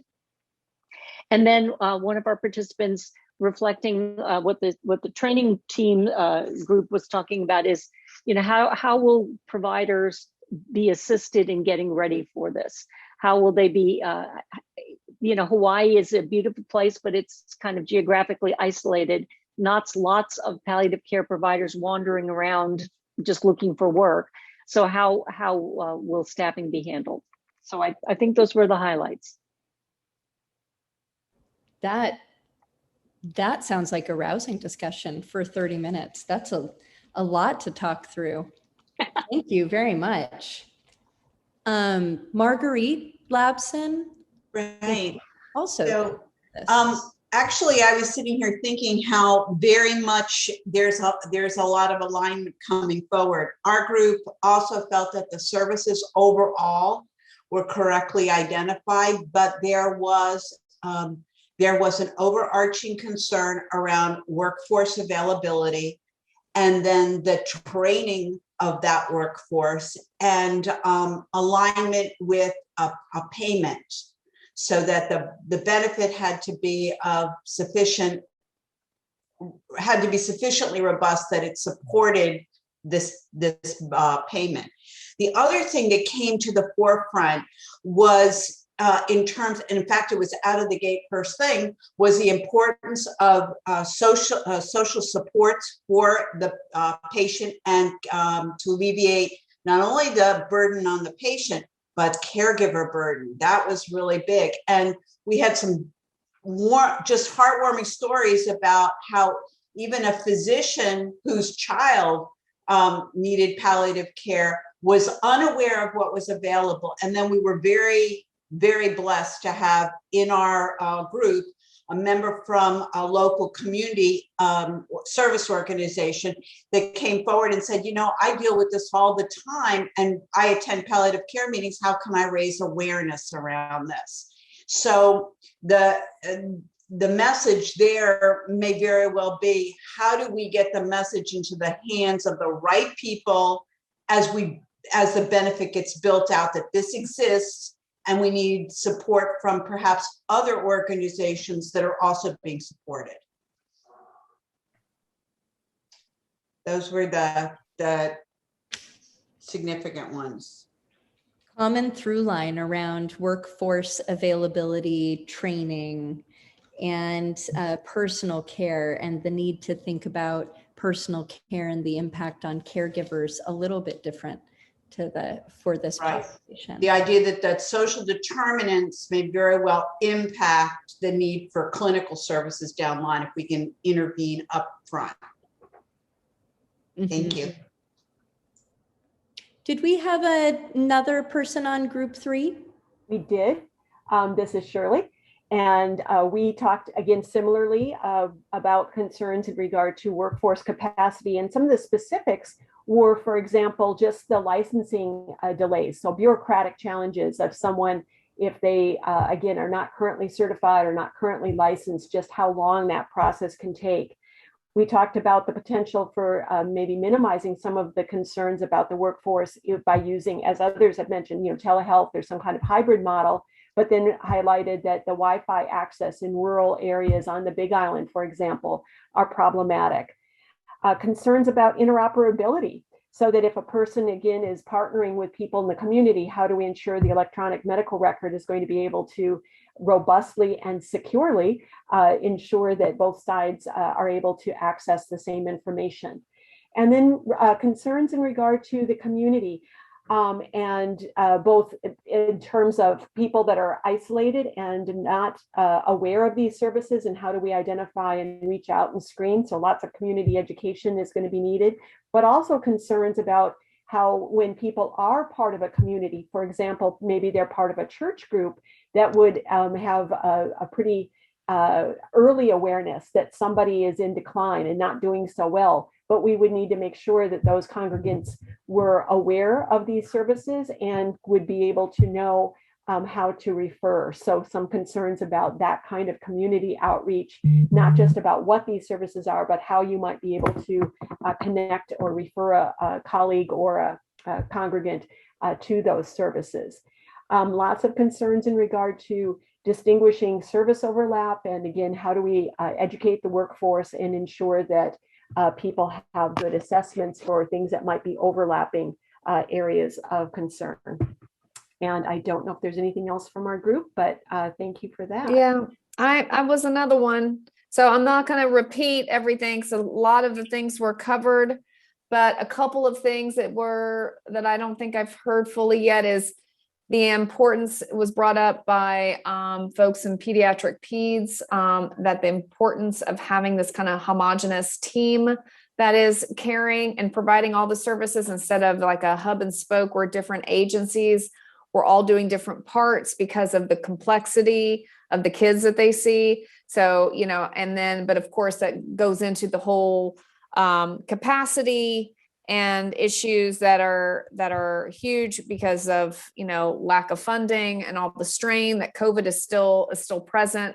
There's just a huge funding and workforce problems for these folks, though they do agree that all those services that are part of the model are right on target and so important. So I asked them, like, well, what do you think we can do and to help meet those needs, and perhaps there could be some incentives, for those who want to build capacity for these programs, some financial incentives, especially those with the psychosocial benefits. I thought that was a good idea. Is there a way, because it's so, difficult right now with the workforce and resource availability. I mentioned before about chronic pain, defining that population a little bit more, but that was brought up earlier. I think those are the good ones, unless there's anything I missed, team, that you want to make sure you want to include here, but I think most was already said. Thank you, Alicia. I know I need to move the group on a little bit, so I'm going to go over to provider training and capabilities with Stacie. Hi, everyone. So I think a lot of what we discussed was already covered in other groups. I think this points to some of the challenge, because I don't think any of these components of the benefit exist in isolation, right? That services and provider training capabilities go hand in hand. So to echo a lot of the others, there were concerns about current workforce capacity, making sure that there's enough trained providers to be able to meet the requirements. There are definitely folks who are providing services and really folks in the pipeline, particularly hospice providers, who are able to do much of this, but do need the additional, some additional skills, and also some additional framing about the message about how palliative care is differentiated from hospice. I think the recognition that currently palliative care is a labor of love for a lot of folks, that a lot of the leadership when it comes to the workforce is done on a voluntary basis, so that perhaps this benefit might help start to create an ROI for doing this, and it being valued in the way that it should be. There are schools in Hawaii that are already working on how to continue to increase the workforce and doing the right training. And that actually COVID has increased the desire to reduce suffering. So there has been a lot more interest in this kind of work in the schools. Folks talked about that in addition to physicians who are leading the team, that all of the members of the interdisciplinary team, there are a lot of highly skilled nurses, social workers, chaplains, who may be able to do some of that leadership piece, particularly to extend the team. And I also heard earlier in the session that those suggestions on how to creative ways to extend the team when in the context of supporting underserved populations, extending the team is extending the team. And so that might be a way to work around some of that. And then finally, clear requirements, that scaffolding for provider training capabilities is a really good place to start. But if we can get very specific about what counts when it comes to training, that will not only be helpful for managing expectations, but if you can point to that you need X to participate in the benefit, that opens up funding to support training and could help providers get grants. And then final, we talked about a glide path. How many providers are certified today, but then what in the plan to get from, your current state to your desired state, given the long time for certification, what are the things that would count? And so we also discuss that in addition to formal training and education, that there are also plenty of additional trainings out there. You mentioned Vital Talk, CAPC curriculum, LNAC, and all of the other options that are also available that could go into the glide path to getting to that place of certification. Thank you very much, Stacie, for that report out. Any other additional pieces that folks from Stacie's group would want to report? All right. Next up is reimbursement. Allison Silvers. Hi, so we had a great discussion, and there were a couple of gists. The first was that the way the reimbursement was laid out, it seems fee for service, and there was strong interest in getting away from fee for service, that it really should be a bundled payment for the bundle of services.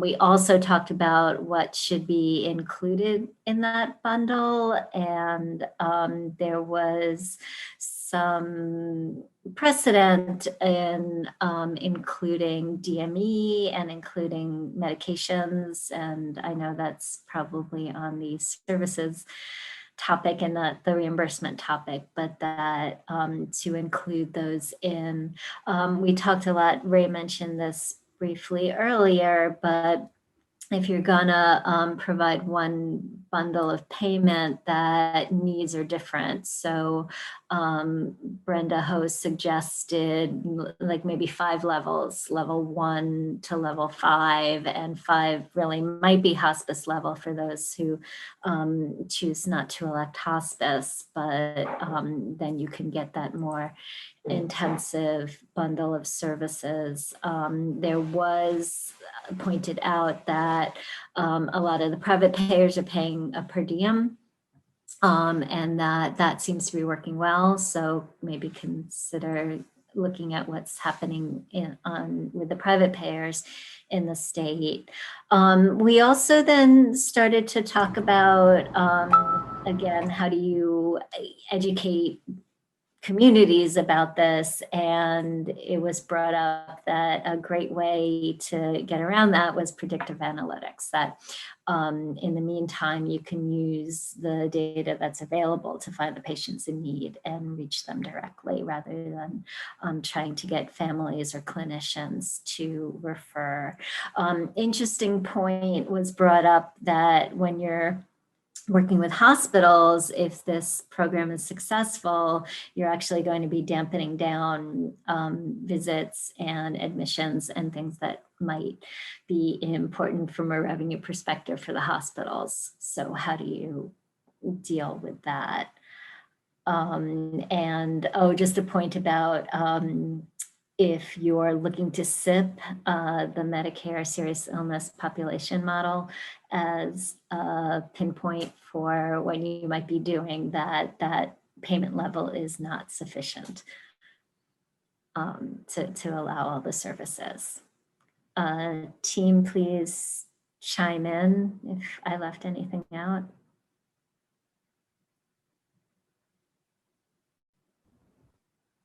Thank you, Allison. Just to clarify for this group, the proposed payment reimbursement structure is a per month payment that is for a bundled set of services that can be delivered on a tiered payment structure.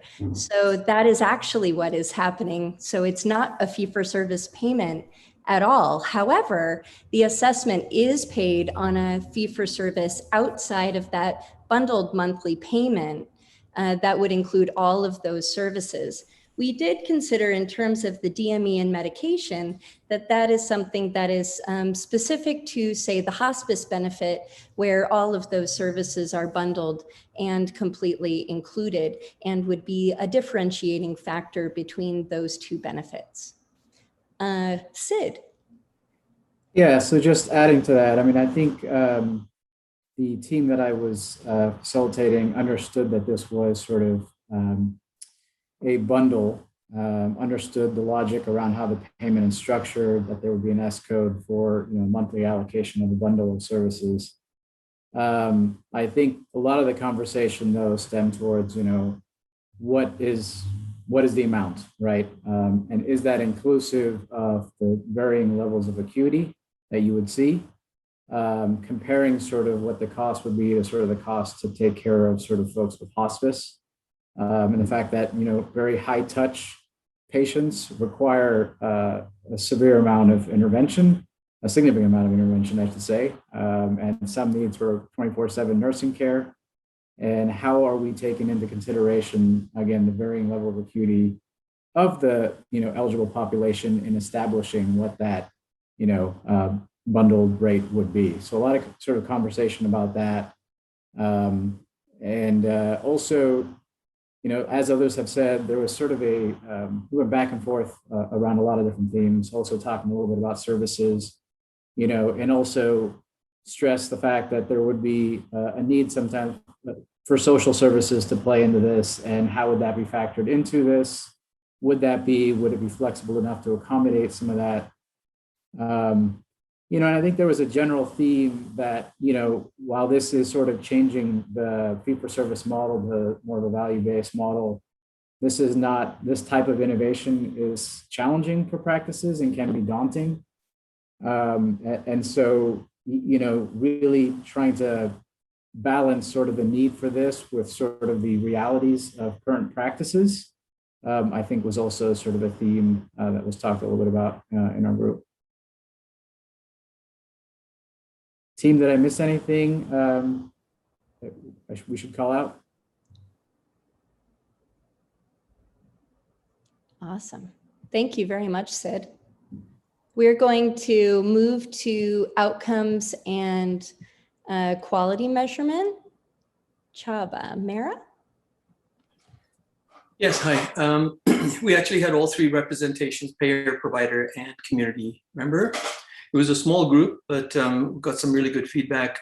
I think one of the key elements that I think we've heard from some of the other groups as well is that one of the challenges that is going to have an impact on measuring quality, utilization, all of these things is the workforce issue, and particularly in smaller communities, rural communities. And so that needs to be taken into consideration.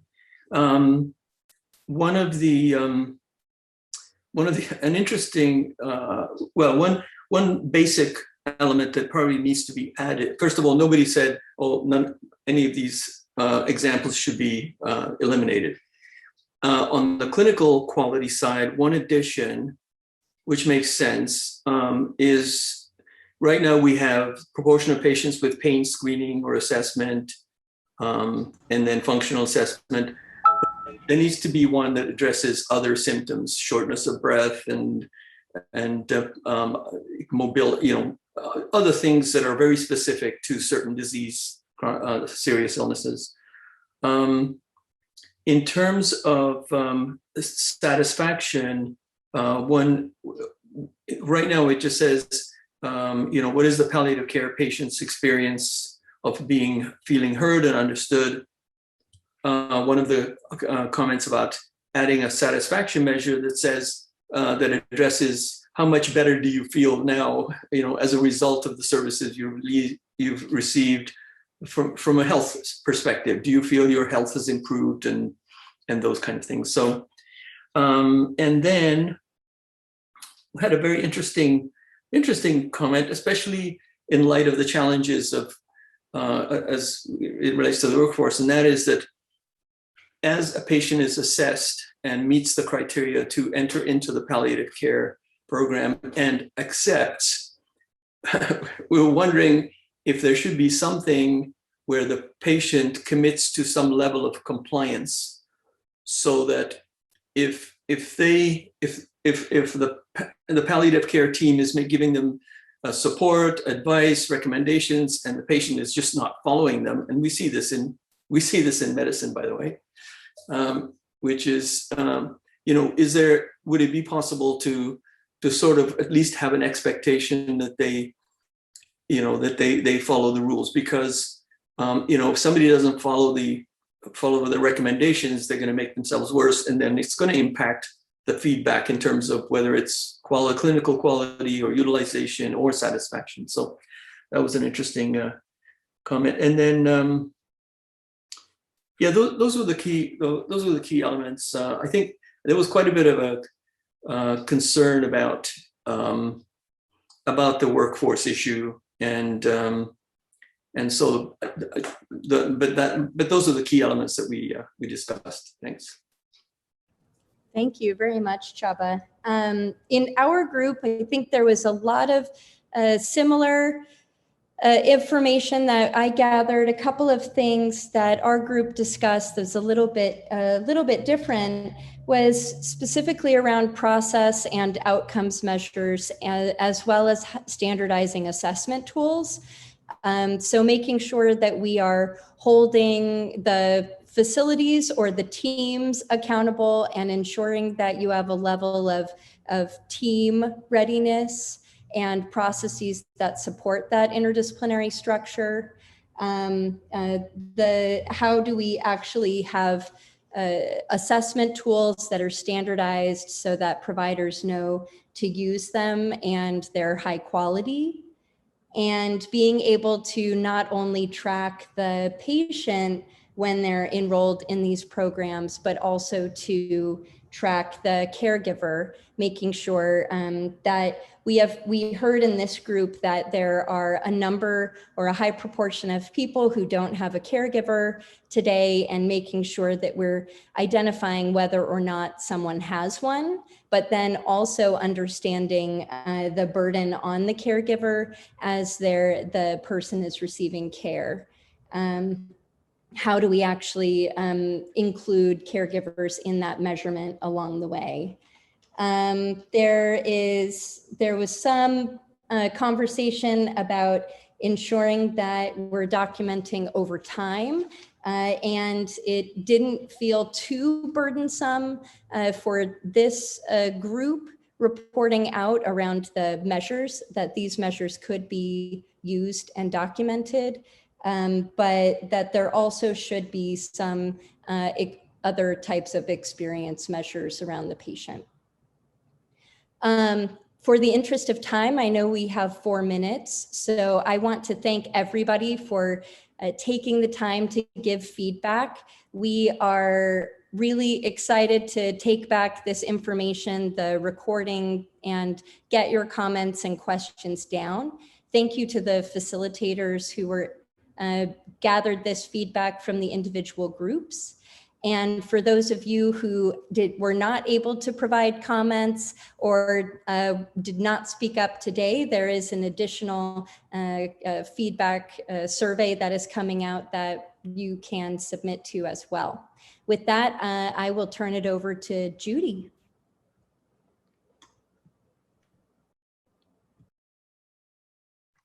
Sorry, you caught me there. So I was like, oh, I think you've already covered the main things here. I do want to reiterate how fantastic it is that that you all took your Saturday to help provide us feedback on this benefit, and how excited we are to be able to work on in the future on incorporating and developing this benefit. So with that, thank you so much to all of you. Thanks so much to the facilitators, to well, just to everyone. So thank you, and I hope you all have a fantastic, wonderful rest of your day, and we look forward to getting the information back out to you and incorporating even more and ever more of your feedback. Thank you. Thank you, Judy. Thank you, Torrie. It's time to wrap up our second statewide Palliative Care Summit. Please look out for and complete your summit evaluation and the benefit feedback survey. Please also consider further engagement with Hui Pohala in this important work. Look out for the next statewide summit. I strongly suspect planning for that begins tomorrow.